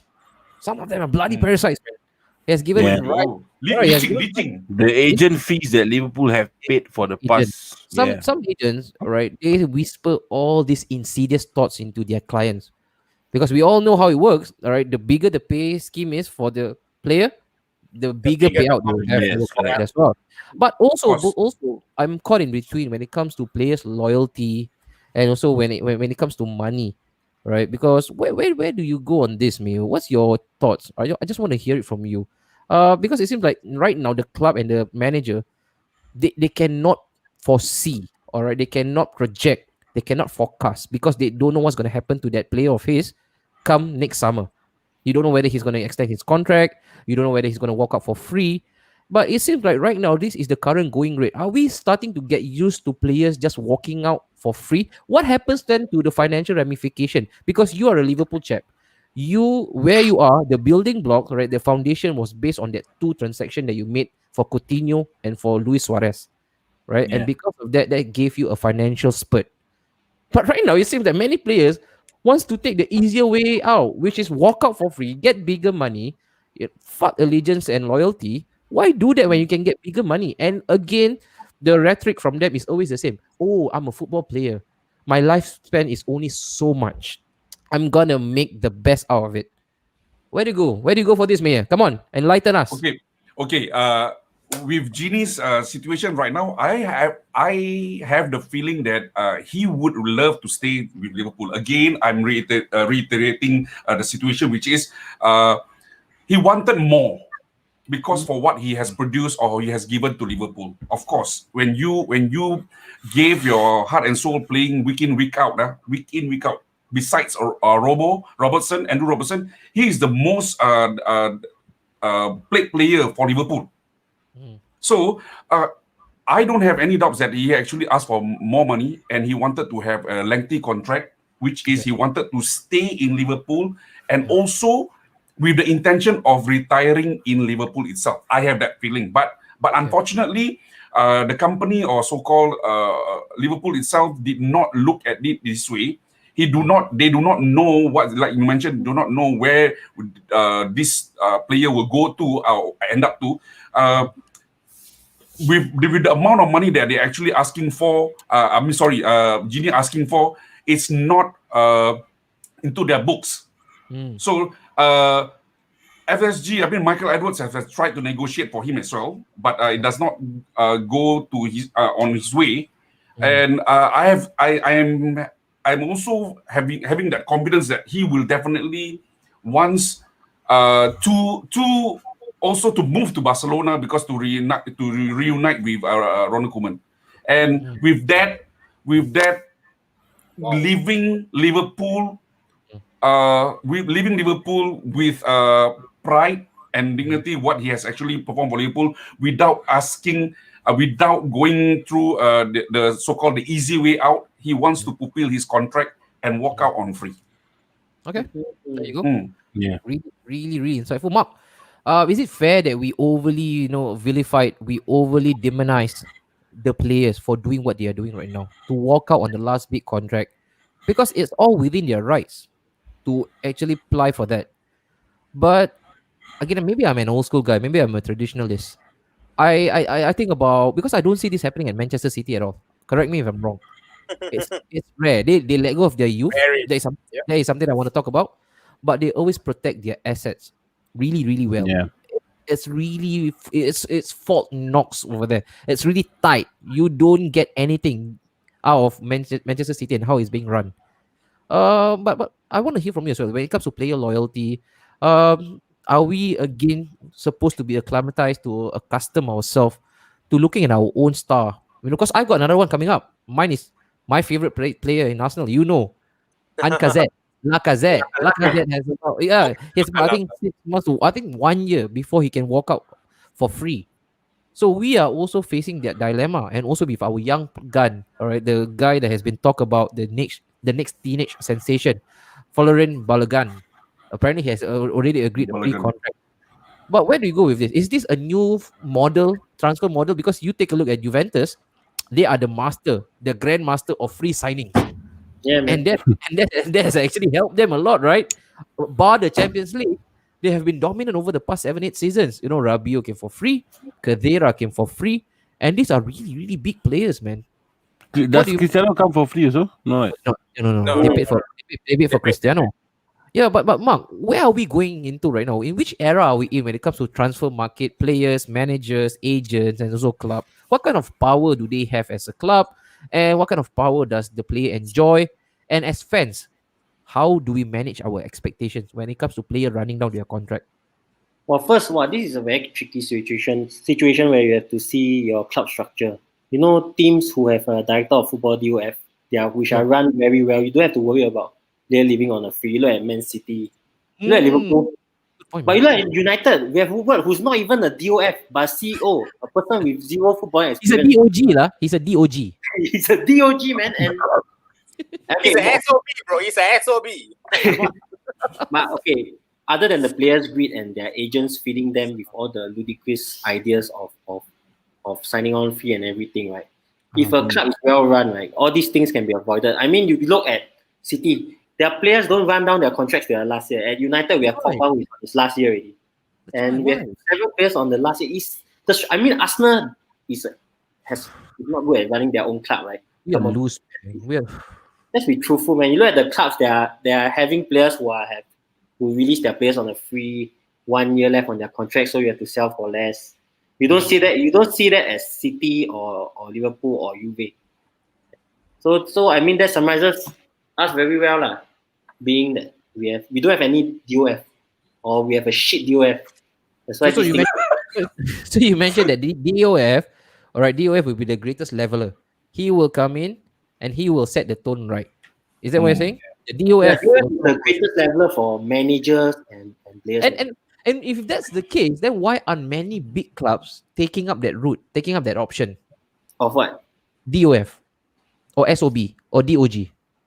I mean, you want one of the top DOF, right? Look at Sevilla. The way they sign talent like Koundé, and then the way they sign cheap players, their players they don't release on a free, they sell expensive. They can sell players like Simon Kaja to AC Milan when he's over 30 years old. So Yeah, that's why a DOF is so important in the club structure. Man. If you have one, right, and United fans are begging for a DOF can save you money and help you set your club structure right from players to manage. Yeah, man. Yeah. DOF. No, correct. Mark. Yes, Mayor, you got anything? No. Correct. What Mark said, I have to agree with Mark said. Yeah. Mark always comes up with the best answer. I want to hear from right now he has increased to about 12 million people viewing us right now. If there's a chance for you to sign one player right now on a free, because I don't know, again, if you are on Instagram, you would have seen this chart. They actually created that first 11 with all the players who are running down their contract. What a squad, man. Scary, bro. Money, even your deep pockets will never get you those players. There is right now running on a loose. I just want to hear from you guys as well. Who would you sign? Who would you want to be on your side? So I'm gonna read that out loud when I get one. Faris, Mayor, please remind us what Philip Coutinho was told by Klopp. Anybody want to take this up, Mayor? Yeah. Why go to Barcelona where you can stay in Liverpool as a legend? Yeah, and they will build a statue for you. Yeah. Okay. Really? They will build a statue for Philip Coutinho? Yeah. Because that's what they want. They said because with his stature and also with his potential, with his style of play, you know, he can be the next legend that can build a statue there, which is I believe. Wow. If they can make one for Dennis Bergkamp, why not? Hey, come on. Yeah, man. Like, got levels, huh? Got levels, okay? Dennis Bergkamp and Philip Coutinho. Same level. No, never. Don't. There is a bond. But A bond. But he has not. After that swap to Barcelona, he's not in. He's never been in Lingard's level actually. Let alone Dennis Bergkamp, man. Yeah. Dennis Bergkamp. No, you don't ever compare. Don't ever mention Dennis Bergkamp's name with Philip Coutinho. That's a complete He's our abomination. magician, bro. He's our magician. That's a disgrace, Mayor. Be fair. I Dennis have to agree. I have to agree with Anwari because he did he didn't. Philippe Coutinho also didn't even come to the level of Andre Voronin, bro. yeah. He didn't even win a title with Liverpool. How can you compare to my Iceman? No, Robbie Razak. if he stayed, he would have If- won. Yes, Yeah, if if- he stayed. That's if- why. if- That's why the statue is there outside of Emirates because Yeah. he won it. That's why it's not there outside Liverpool Anfield because he's not Why won it. cannot be- that's why cannot Yeah. be that. Yeah. But I was just saying that if he stays, he will Uh-huh. be at Dennis Bergkamp's level. Okay. Okay, all right. Fair But enough. the story is he didn't stay. Yeah. So that's Yeah, why. All right. So now he's Voronin's level, huh? Because he Yeah, didn't. No, lower than that. not even lower Chelsea than that. Tunch. Chelsea Tunch. The guy responsible for leaking Rafa Benitez here at the back, at the bench. Itonch. Okay, Robbie Raza. Basically, the agent job is to actually enhance the client's value. Given Genius case, it could be he's playing for time for LFC for an improved offer, waiting other clubs to offer in the January window before he finally puts pen to paper. His age will determine a lot on his valuation, though. Okay, The next comment, though. Ridwan. Ridwan, you must read up lah, Ridwan. In his Come on, Facebook, oh. he said this. In his Instagram, he said this. I don't know about his Twitter account, but in the WhatsApp group, he said this. Ridwan, I catch you New name walking out. lah, new name Watch out, lah. Yeah, I catch you. Alfredo gone. Read on is I am legend, bro. I am legend. I am legend. Mark, being the tier 1. Mark, go Tier for it. 1. Tier 1. Okay. In terms of transfer at this current moment, let's run through quickly. Manchester United, are they looking at anybody? They have just lost out on Sassedo to Brighton. We're not looking at we go clear players, man. Now Lingard to Sheffield United or Nice. Okay. Yeah, Nice. So yeah, then what else? Fosu is gone. Yeah, Fosu. Euro 1.5 million. Also, is gone, yeah. Yeah. Then Okay. for Arsenal is Ozil, but Ozil haven't go. I don't know why. Okay. All right. Ozil still negotiating with MLS, bro. Inter Miami. All right. And then for Arsenal as well, we know Ozil, the big one. Later on, we'll speak about Ozil. That will be the closing act, the curtain call for us to talk about Ozil. But then again, for Arsenal, I think we are mass exodus, man. We are clearing our stuff out of the closet. Okay, so we are cleaning up our closet, Eminem style. I think Ozil's one. We've got Socrates on the list as well. Mustafi apparently he's not going. Guendouzi is not coming back. Neither will be Torreira. But of course, the big one is Emil Buendia. Obviously, at this current moment, they mentioned that because of the strict budget that we have to adhere to, Buendia will only come in the summer. It seems like that's a trend, right, Mark? That we sign a player now only to secure the signature for them to be back in our colors in the summer. I think a lot of clubs have been doing that as well. That's for Arsenal. For Chelsea, Mark, do you have anything for Chelsea? Like we don't say, man. You see the small player Piezon. So finally gone after 10 years. Piezon go Braga, no man. And the loan, of course. Mark, how about Declan Rice, though? Is Rice? That's right. Is Rice? Is Flight Lies coming? Flight Lies. Fried rice to Chelsea? Yeah. Anything? I don't know, man. Nothing. No way lah, so expensive. No way West Ham will let him go. Yeah. No. Would you want to share with our viewers any Oh, okay. I have one interesting one. What about David Alaba? Oh, David Alaba. Yeah. not coming? He was offered to Liverpool and United. David I Alaba. think Alaba will end up in Madrid, though. I thought it was Real Madrid. He'll end up in Madrid. I bound. don't know, man. Madrid bound. Okay. Yeah, I just feel it's Madrid. But I mean, unless Liverpool wants to really go for signature, which will be really ideal. Though. Imagine Van Dijk and David Alaba. Oh, Joe. But you see, if they are one right, one left, one No, right. but he leg. can play. No. Alaba has a lot of positions. He Yeah, can play can. back, centre back, and he can also play Yeah, in But the the thing is, his centre of the ideal mid. position right now is like a centre back. But if you look at it, that kind of pace with Alaba, I think the Alaba still has pace, no? correct, but Yeah. you see, if you are if Genie is struggling to go above 75k, right? And how are you Yeah. going to Alaba who is 350k? Oh, Alaba, yeah. You know, Alaba is the- pretty Unless the you want thing is- another Alexis at United, then you can go for Alaba lah. That's the thing with Liverpool, right? Liverpool has always been renowned for them running a really tight ship when it comes Yeah. to wage especially structure. wages. Yeah, Yes. man. Also, what, The rigid, like, rigid structure wages. yeah, would you guys even dream of getting the big players? You know, you talk about your right now Alaba. I know, of course, he's a bit over the hills, but you know, the incoming one, you guys kept talking about Mbappe. You know, right? This guy's gonna come at least 250, 100, and you guys are not going to break the bank when it comes to wage structure. You guys are religious, man. I just feel that Mbappe is gonna come after Salah's departure. True, Yeah. I agree. That I I agree. agree. I definitely agree to what Faris. But Faris, I think to chime in with that, it could be either Mane or Salah's departure. Either No, one. not Yeah, definitely not not money. bad, It's gonna be Yeah. Salah. He has to be Is- Salah. Mane wants to Yeah. retire in Liverpool. Equivalent, man. Mm. It's gotta be. All right. Yeah, they have to be Salah already lah. They have to Yeah. be Salah, man. And then Salah is a what superstar that Liverpool will not tolerate in the Dave, future. you watching as well? Declan Rice is a Millwall fan. Woo. Amazing. Mill wankers. Alaba to Juventus imminent. Wow. You got money, ah? Wow, you take got money, huh? No, you got Hey, money. all mafia money, bro. There you go, Because, Kel. because Barcelona is already facing bankruptcy, so very Yeah, difficult for them to buy players. True. Real Madrid is already in 498 million pound debt. But they can sell So- more buildings. Yeah, that is why they're trying to offload. They are trying to offload Sergio Ramos. Yeah. Okay. You've seen Ah. the pictures? You've seen the pictures? Yep. Sergio Yeah, Ramos yeah. partnering Van Dijk. Yes. Are we allowed to dream? Are we allowed to dream to look at Sergio Ramos partnering Virgil van Dijk? We are not going to be delusional, but the thing is, it could happen. It's just one thing that actually looking at it, his pay. What? That's all. He's paid, Hey, but yeah. yeah. That's it. The last time Ramos flirted with a move away from Madrid to United was because he just wanted an improved contract. You know Ramos, man. Yeah. Born Madrid legend. He's not going to leave, man. He's not going to leave. It- Definitely. yeah. I think They- what Mark said, he's just using this as a gimmick to just get more salary. Yes. Now he's just using Liverpool. Y'all don't.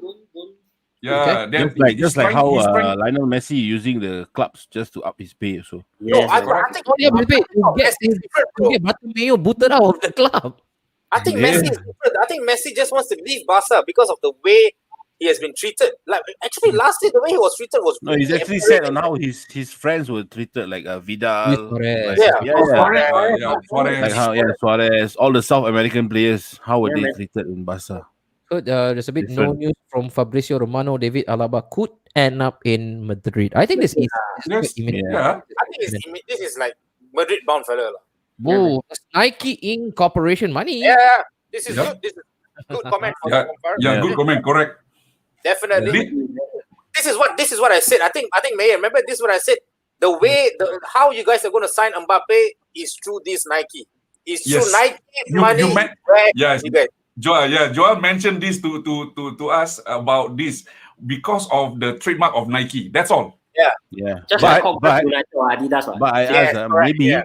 maybe Nike got no money Mm. because Jacob Jose just spend the money with beers. The money on beers. Jacob, Everything on the house. why never, why never cure the Napshot crew, Jacob? Next time when you're drinking, Jacob, you gotta call us, man. Come on. No, you call Joe alone only. Okay, that's enough. He will keep you entertained throughout. Said Asmil, Ramos to Juventus, maybe. Wow, how many defenders do they need, man? Up there in Turin. How many forwards they need? What formation are they employing? A lot. They, Nine- they, they, 9-1-0, what? they play all 10 defenders. Ronaldo in front, bro. Faris making Alaba sound like he invented the Kama Sutra, man. Dangerous. Yeah, how Yeah. we also can actually engage in many positions. That's Yeah, that's correct. kami ya. Perut Doubt. jalan dulu. The perut cannot. Doubt we will go for him. He said, doubt we will go for him. What do you all make of the helicopter position? What the fuck? It's fun. It's fun. Bro, you just did a Luke Chadwick moment that I had, man. Like, it's fun, bro. Don't forget, LC has LeBron James and only. Which is true. Yeah, Nike. Yeah. And they swap photos on the Instagram, remember? The Twitter? Yeah, man. Also Juventus. Juventus is basically Real Madrid retirement. So, man, then you take my call while I'm having beers, lah. Okay. You cannot downgrade because secretary already. I just really got me laughing like whack. All right. So when it comes to transfer at this current moment, it's really a slow market, snail pace because of the COVID, because of the financial climate that we all under. But Mark, being the oracle of transfer yourself, and also later on I'll post this to Mayor. Who do you foresee coming into the Premier League's shore? Any big names you reckon? Oh no, man. I mean, not in this window for sure. None at all. I think that the teams are hit by COVID, and now they're going to recalculate the finances before they sign the summer. And transfer prices will be quite low now, lah. You won't see over 100 million anymore already because of COVID. So you'll see around 70, 80 million as the best signing already. The market. No one with that potential to go above that 100. Now the man. trend is Yeah, players that's to for sure. look out their contract. And It's difficult, man. It's difficult. And Liverpool to sell first. I think they'll sell first before they. And you look at the teams that are right now flirting with relegation, or some of them are really against sealed on their forehead relegation. Even they are not making moves, right? Because usually this will be a pivotal window for those players who are fighting relegation. Right? Your Brightons, your West Brom, and all these players, even Sheffield United, they are still keeping mum. Nobody is moving. Nobody is moving at all when it comes to transfer. Mayor, again, let's not focus the top, the traditional top boys. The lower side of the table. Are we looking at any potential move? Is there any big potency when it comes to transfer the incomings? I think the lower teams might have some January transfers looking into what they're like. Probably maybe I'm not so sure whether we can consider that as a what call that as a benchmark for the lower teams to go and get players in the January transfer window. But the thing is, they are trying to strengthen the squad, which they know that it is a time where not many of the higher teams positions will want to buy players at that point of time. So that also will help them to actually get players which they can during this January transfer window. Most big names are all going out or coming in on the summer. Okay. Like that, the biggest outgoing should be Haller to Ajax, right, from West Ham. That is a surprise, That is a surprise, Yeah, he's that is really a surprise. How much was they bought him for? Oh, don't know. I think about the same price. I think they broke. No. They lost money. They bought him for 30. They lost money. Something like they bought for him 28, but they sell him 23. Something like that.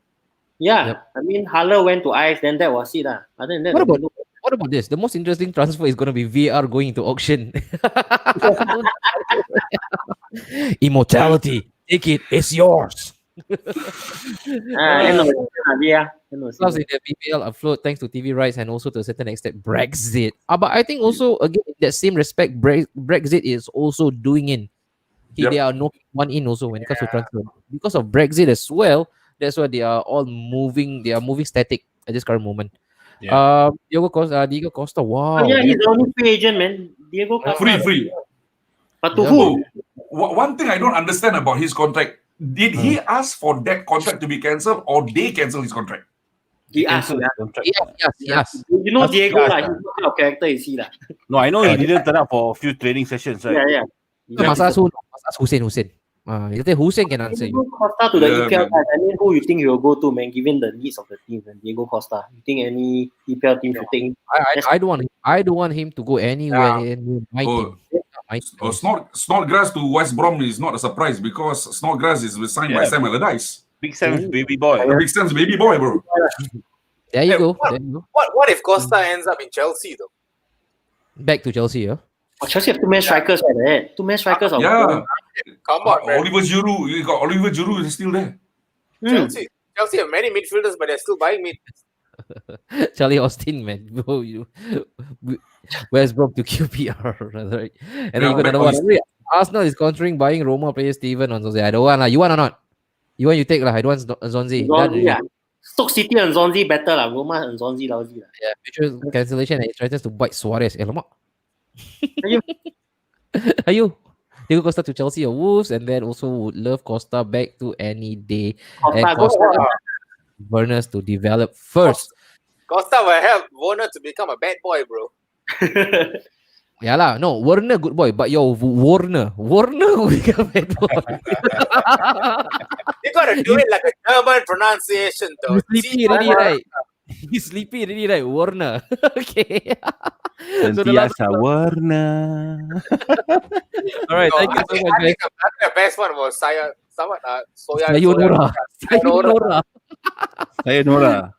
This guy promiscuous Sayonara also he rembat. Hey, sayonara sedap tak? Sedap, bro. Nora. All right, the last but not least, again a bit touchy issue, touches a bit of politics, and it touches a bit of how do we put this man in words? Super sensitive, really Bro. sensitive. Hey, bro. Warna taking Hey, no, it's funny. It's funny. I think he says block 22. You should don't have block 22 lah, macha. That's why Burna never exists. This one that never exists, Kel. That's what I say. That Werner, good boy. Borna, that was bad boy. It's like, Burna. Joe. Jojo Buniande. even the big focus has gone to extra time. Where got extra time? Big focus waste 4 hours, okay? Yeah, boy. Adam Militao. Oh, yeah, Adam Militao. Behind the six, available on loan. LFC top the list. This one could be possible, right? Mia? Yeah, probably, but well, centre backs are what we're looking for. Them probably, maybe, don't know.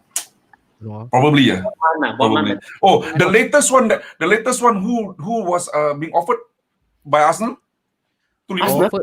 Donald Trump. Wait, Arsenal to Liverpool. Yeah, from Arsenal. Stupid.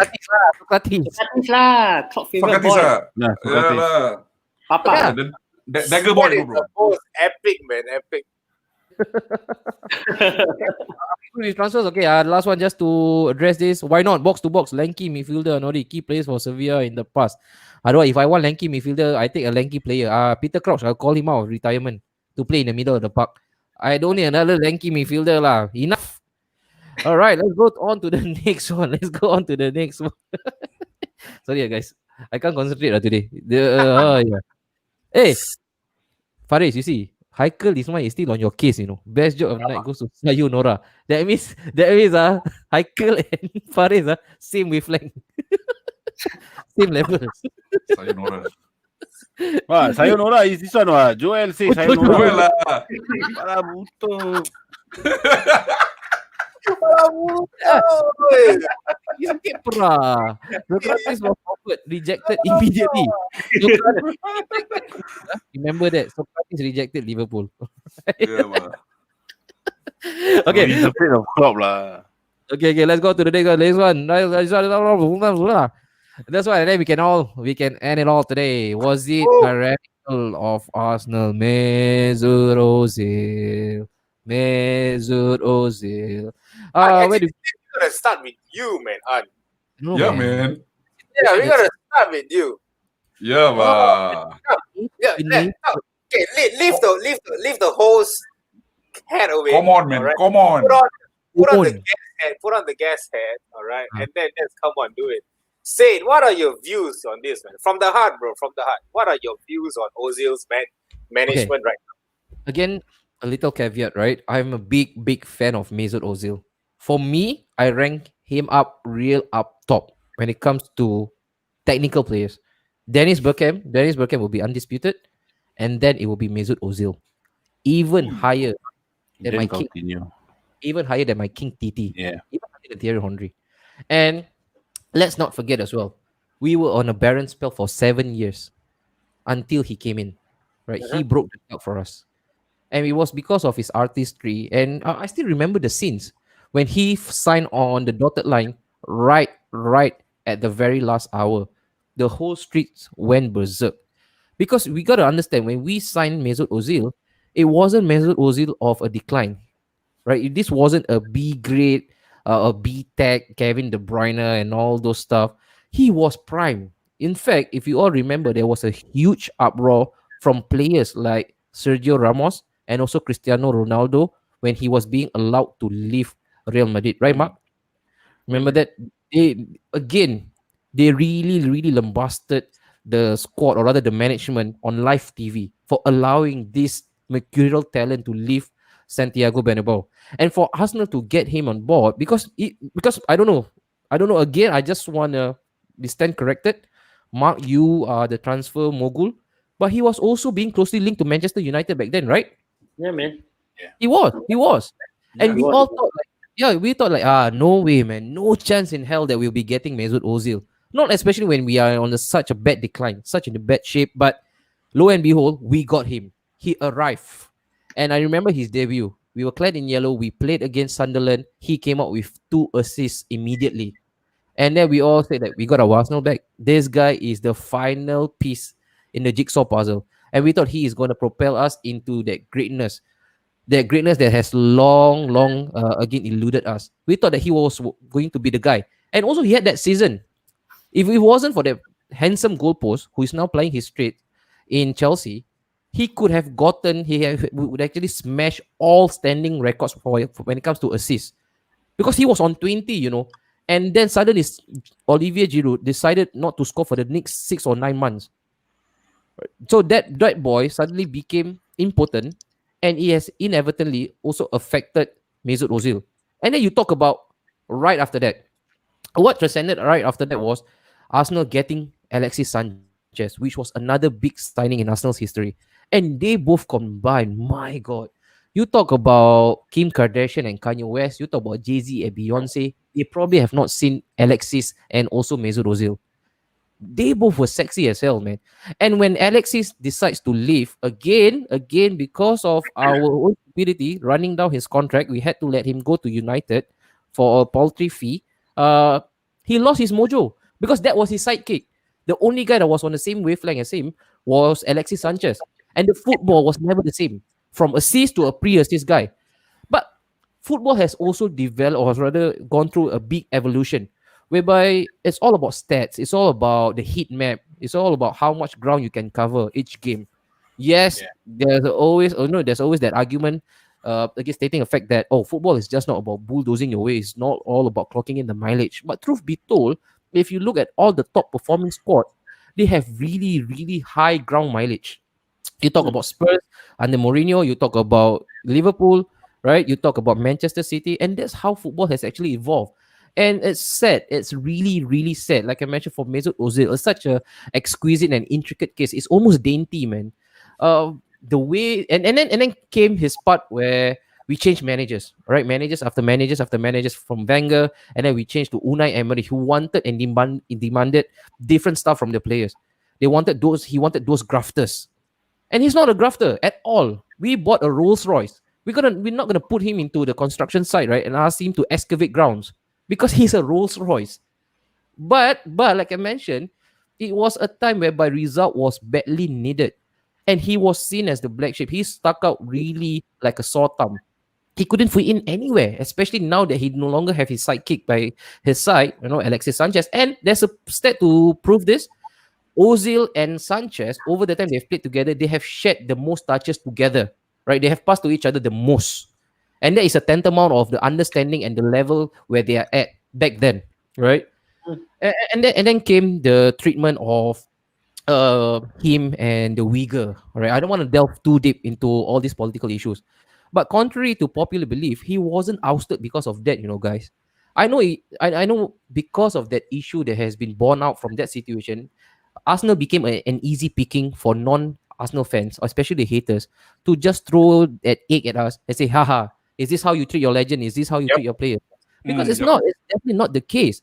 Right? We were made to look like sitting duck because of the situation. Because you got to remember that Ozil, apart from Cristiano Ronaldo, he's one of the most followed guys on Instagram. He has such a strong PR team. Right? He can escape with murder just by Twitter. Just by tweeting stuff, he can escape with murder. And you can catch him sleeping with your wife. Sorry if I'm crude, man. But the next thing he do, all right, he will tweet some stuff, really magical stuff, and you guys will be hoodwinked by him. And that's how strong he is. And it became to a point whereby he became overly cancerous. Because if you think that Arsenal ousted Ozil or froze him out like Elsa, right? No, it's not because of the Uyghur comment. Because after the Uyghur comment, Ozil was still allowed to play for 10 to 12 matches. Because if it was impactful, why didn't Arsenal pull the plug immediately? Because he was still playing. And then came the COVID situation whereby football came to a halt. And then he came out again. There was another ruckus. He didn't want to take the pay cut when everybody did it.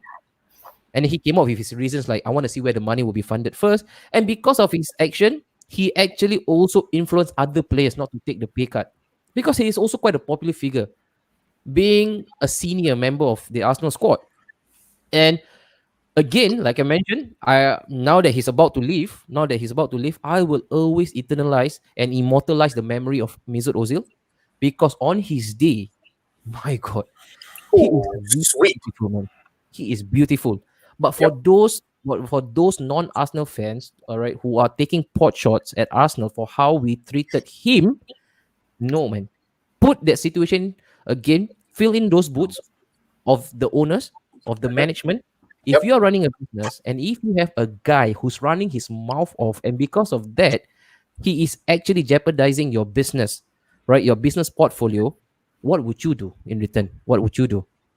And of course, we all have to play suck up to China, man. He actually again incurred the wrath of China of all people.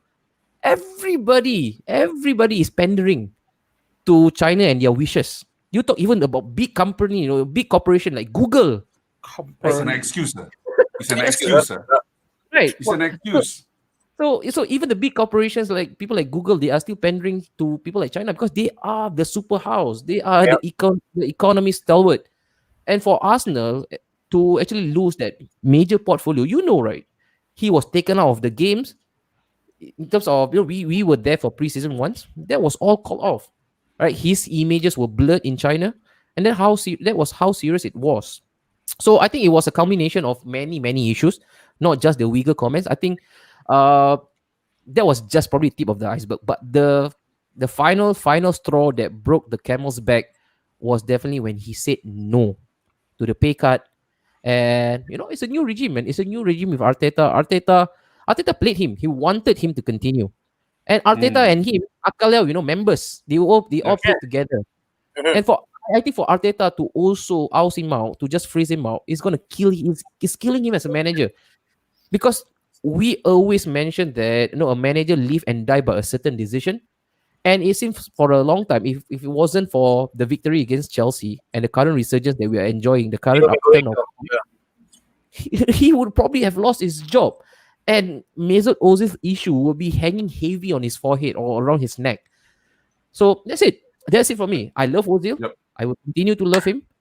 But then again, I just think that a player of his caliber should be playing football. He should not be frozen out. It's not fair for him. All right. But hey, we did not mistreat him. We still pay his 350K per week. We did not Yep. take that away. How hard can life be when you're being paid 350 per week without even lifting your fingers? Or he did lah, Fortnite and also tweeting. But that's about the only rigorous Australian stuff that he has done over the years, right? But then again, now yes, man. But he's willing to let go of that 7 million balance of money Yeah. until June, Mhm. right? Just to Yeah. let the contract goes out because he don't want them to owe him instead. Correct. Yeah. So whatever dues that we we owe him, I think we should actually pay him off because he's well within his rights. At the end of the day, we are employers as well. We work for a certain corporation and we understand contractual laws. If you are due your wage, you have all rights to stake claim. That's why I say it wasn't his fault that he was being paid 350. Unfortunately, every place right now will be hung up dry when they don't perform, when your price tag is huge, or when you are taking big wages. I think it's applicable across all boards. Big players like Pogba, right, Joe? I always mention that Pogba and also Ozil. I can draw a lot of parallel between those two. Yep. Big players, mega egos. You talk about huge following, but then again, it's always a big dilemma for the manager. Do I build my team around him when he does not always perform, or do I go against the grid? Because if I don't put him in, there will be a strong clamor out there, especially on social media. And believe it or not, managers are getting sacked because of social media Yeah. sentiments. Correct. All right. So for me, I always make mention of my stand. The longer we go past this Ozil situation, the better it is for Arsenal as an entity. I won't say good riddance because I really enjoyed his performances. He is really imperious. He is really majestic at times, but there's always an end to something. Unfortunately, let me reiterate this. Unfortunately, he had to leave unceremoniously through the back door. Something that Malaysia should be again well aware of. Back door. And everybody there hands tribute to Ozil. Guys, that Yeah, but to top of that, To top of that, I think there is an approach from the MLS side, which is the Major League Soccer side by FC Dallas.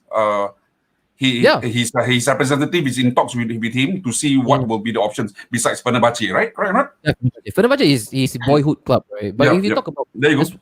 you talk about just business possibility and also how he can further expand his brand, the M10, America will be the greener pasture at the moment. Okay, so right now, let me just see Ozil's treatment inhumane. Come on, Sharil, we've been through this before. Arsenal guy. It was a harsh decision on Ozil. Yeah, it was, but it was probably a decision that had to be made. How Wenger did it back then, Wenger is a genius, and that's why Wenger will never be diluted. Right, when it comes to his name, he will never be diluted. Wenger will always be the alpha for Arsenal. He was the original assist king, 5 seasons straight, top assister across all European leagues. Yeah, there you go. Nobody's gonna take that away. Ozil was so unlucky in 2015 and 16. Yeah, if we had Luis Suarez, remember that bloody 40+1. If he had Suarez leading that line, we have actually won at least 2 Premier League titles. I'm sure as hell. Alexis Ozil is close to Pirlo Gattuso. Fair comparison. Ray J incarnation first though. Hey, Senna, Ray J. If Ray J incarnation, Anwar has kept this inside for a long time. Can feel the honesty. Well said, man. Fella, please provide tissue paper. Not for Kel's favorite activity. Okay, Kel, good that you are admitting. That's admission. Thank you for saying that he was not left off political position on treatment Uyghurs issue. It was nothing to do with his politics position. No, and I want to just touch a bit more. All right, I don't want to stoke the flame. I don't want to go anywhere overly sensitive. Okay, because we will be chartering in dangerous water. But his best man, his good friend, is the prime minister of Turkey, right? And Turkey and that prime minister of his has a long-standing campaign against the Uyghurs. Yep. Do you see the connection? I and you friend. You and me friend. You don't like that guy. I also cannot like that guy. You know? So I just leave it at that. All right. I was looking forward to front of Ozil Pepe. Yo, we saw that, man, against Newcastle 4-0. Opel. Ooh. Hashtag alamak, this Jacob gila babi. Let's not do that. And also, if only Ozil was as dense as Liga, all would be well. Yeah, true. And that's again from me. You know, I've kept this really, really long. You know, a lot of people have been bantering about Ozil. Oh, look at how Arsenal is treating Ozil. Blah blah blah. I'm not saying that they are completely faultless. You know, I don't think all of the crimes that Arsenal committed against Ozil can be absolved easily. But I think the majority of the issue again was self-fabricated because of his own issues, Mesut Ozil himself. And I'm really glad that he has found an amicable solution for him to leave, because this has been a really long time coming, man. Really long time coming. But again, I want to ask your memories of Mesut Ozil. I'll start with Joel. Joel, anything that sticks out for you personally when it comes to Mesut Ozil? Wow. You just asked me suddenly, no, bro. But I think I'll just start one performance, anything when he was at Real Madrid, maybe when he was at Schalke, when he was at Bremen, Wolfsburg. Real Madrid. Oh, Wolfsburg. Wait, was it? I don't know. I see him more in the Arsenal jersey when he played. He really played well. I think he always turns up against United, man. He would. He loves United. He loves to run riot against United's midfield. For some reason, I don't know why he loves playing there. I mean, that boy is a wonder to watch, man. Really wonder. And this celebration was a goal against Manchester United, man. 3-0. Remember the Alexis Sanchez back heel? Also, Faris, would you rank Mesut Ozil if you have that opportunity to rank your top 20 or top 10 midfielders up to date? Would you put him anywhere near? Yeah, he'll be the top 5. Serious? You rate him highly, yeah? Yeah, because of the touches that he has. And he's just a different class of a different breed of number 10. Yeah, you saw that goal against the team a few years back in the Champions League. The one he dummy the 3 players and the goalkeeper. Yes, correct. So that is class for you. Be it it's a down team or what. It's a low team or but he produced that at one of the biggest stage in football. So for me, he's one of my top 5 And go to. to chime Wait. in with Faris is that this fella performed in club level and international level as well. Yeah. Yeah, But Yeah, no, international. and going back to the international frame, right? Wasn't he also being ousted by Germany? Yes. Right? Yep, So what does that say? What does that say about him and his character? You see? But the thing with him, he always looked really completely angelic in front of camera. His Because face of is such.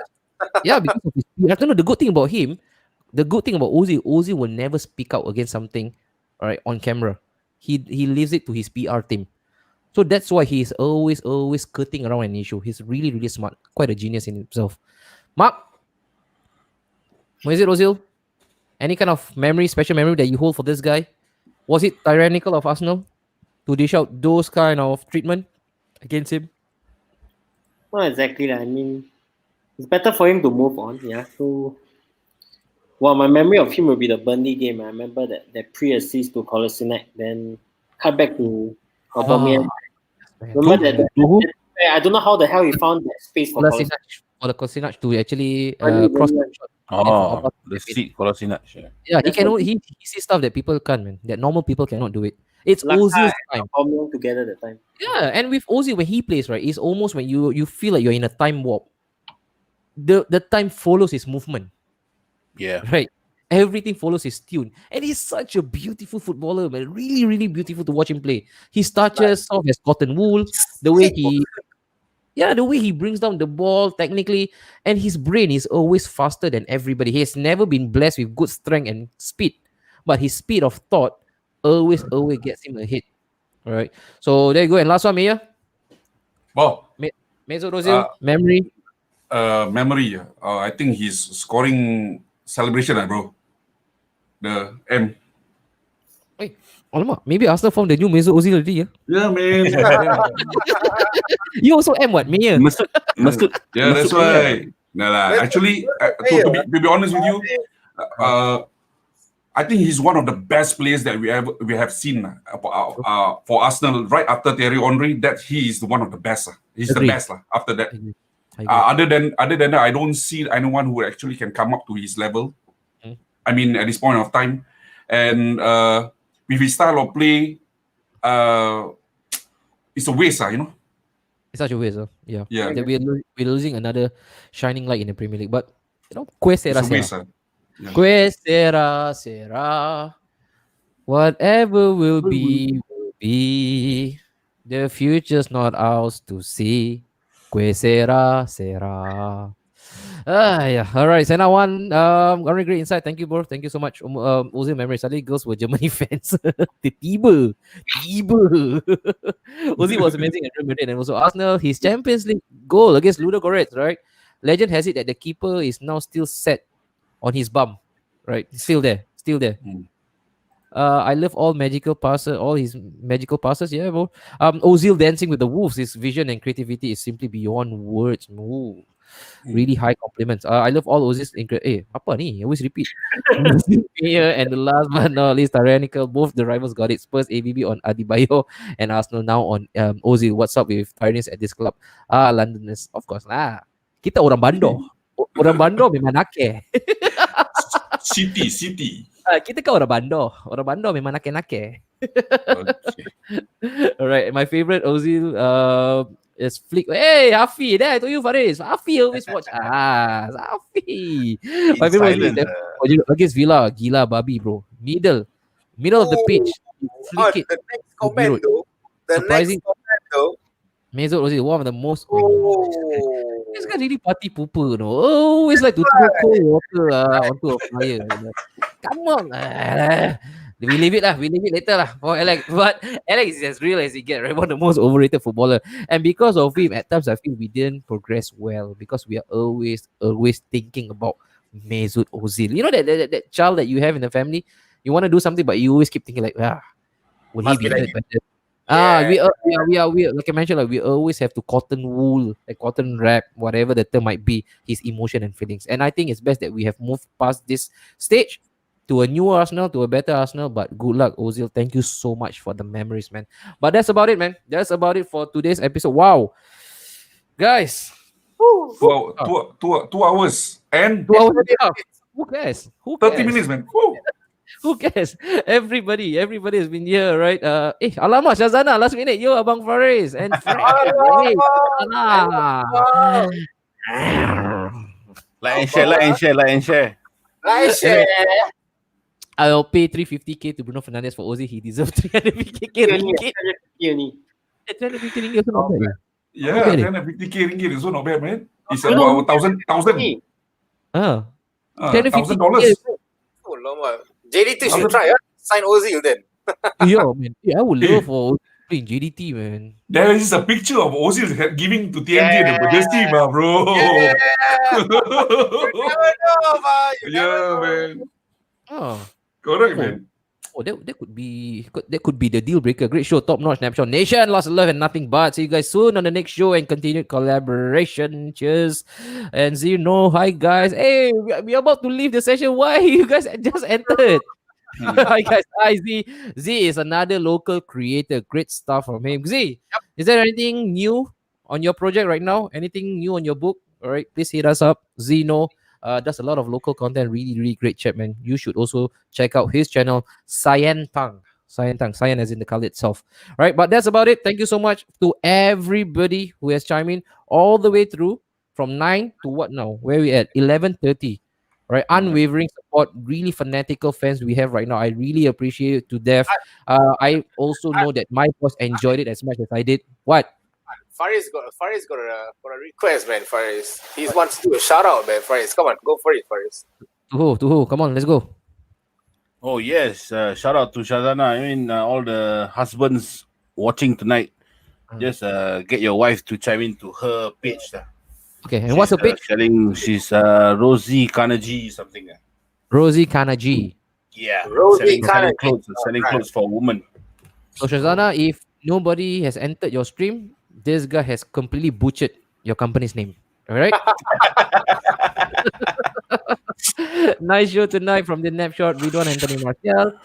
Night still early, guys. Hey, Alif Ramzan also today with us. All right. Oh, I like the last comment, bro. The last comment. This guy, once pandemic is done, we meet up and party hard again. Call up Joel for that. All right, I'm out. We're gonna Take it. break Bangsa roof down, bro. But I think by then the COVID over. I think I'm married, man. That idiot. Lucky the sound come out because he was just doing this.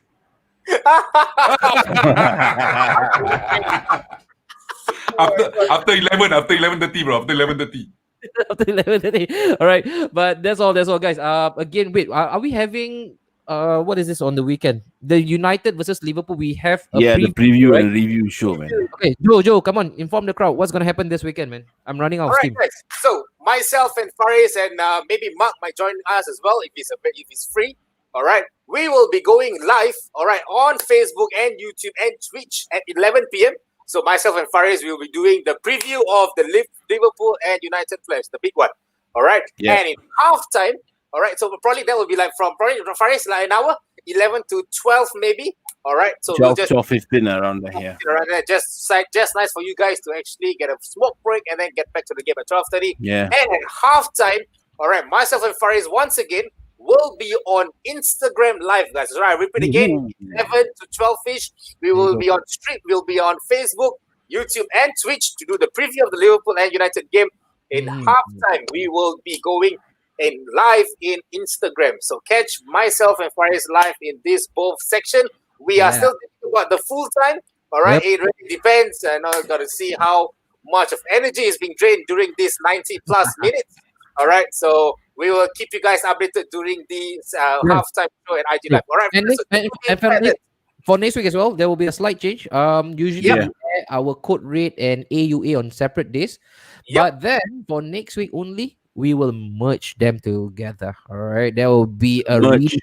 It's going to be called Napshot Merge. merge. The merge. It's a crossover section, guys. It's a crossover section whereby all United again and Crossover. code rate will be together as a crossover Not section. cross-dresser, crossover. Crossover, not cross-dresser.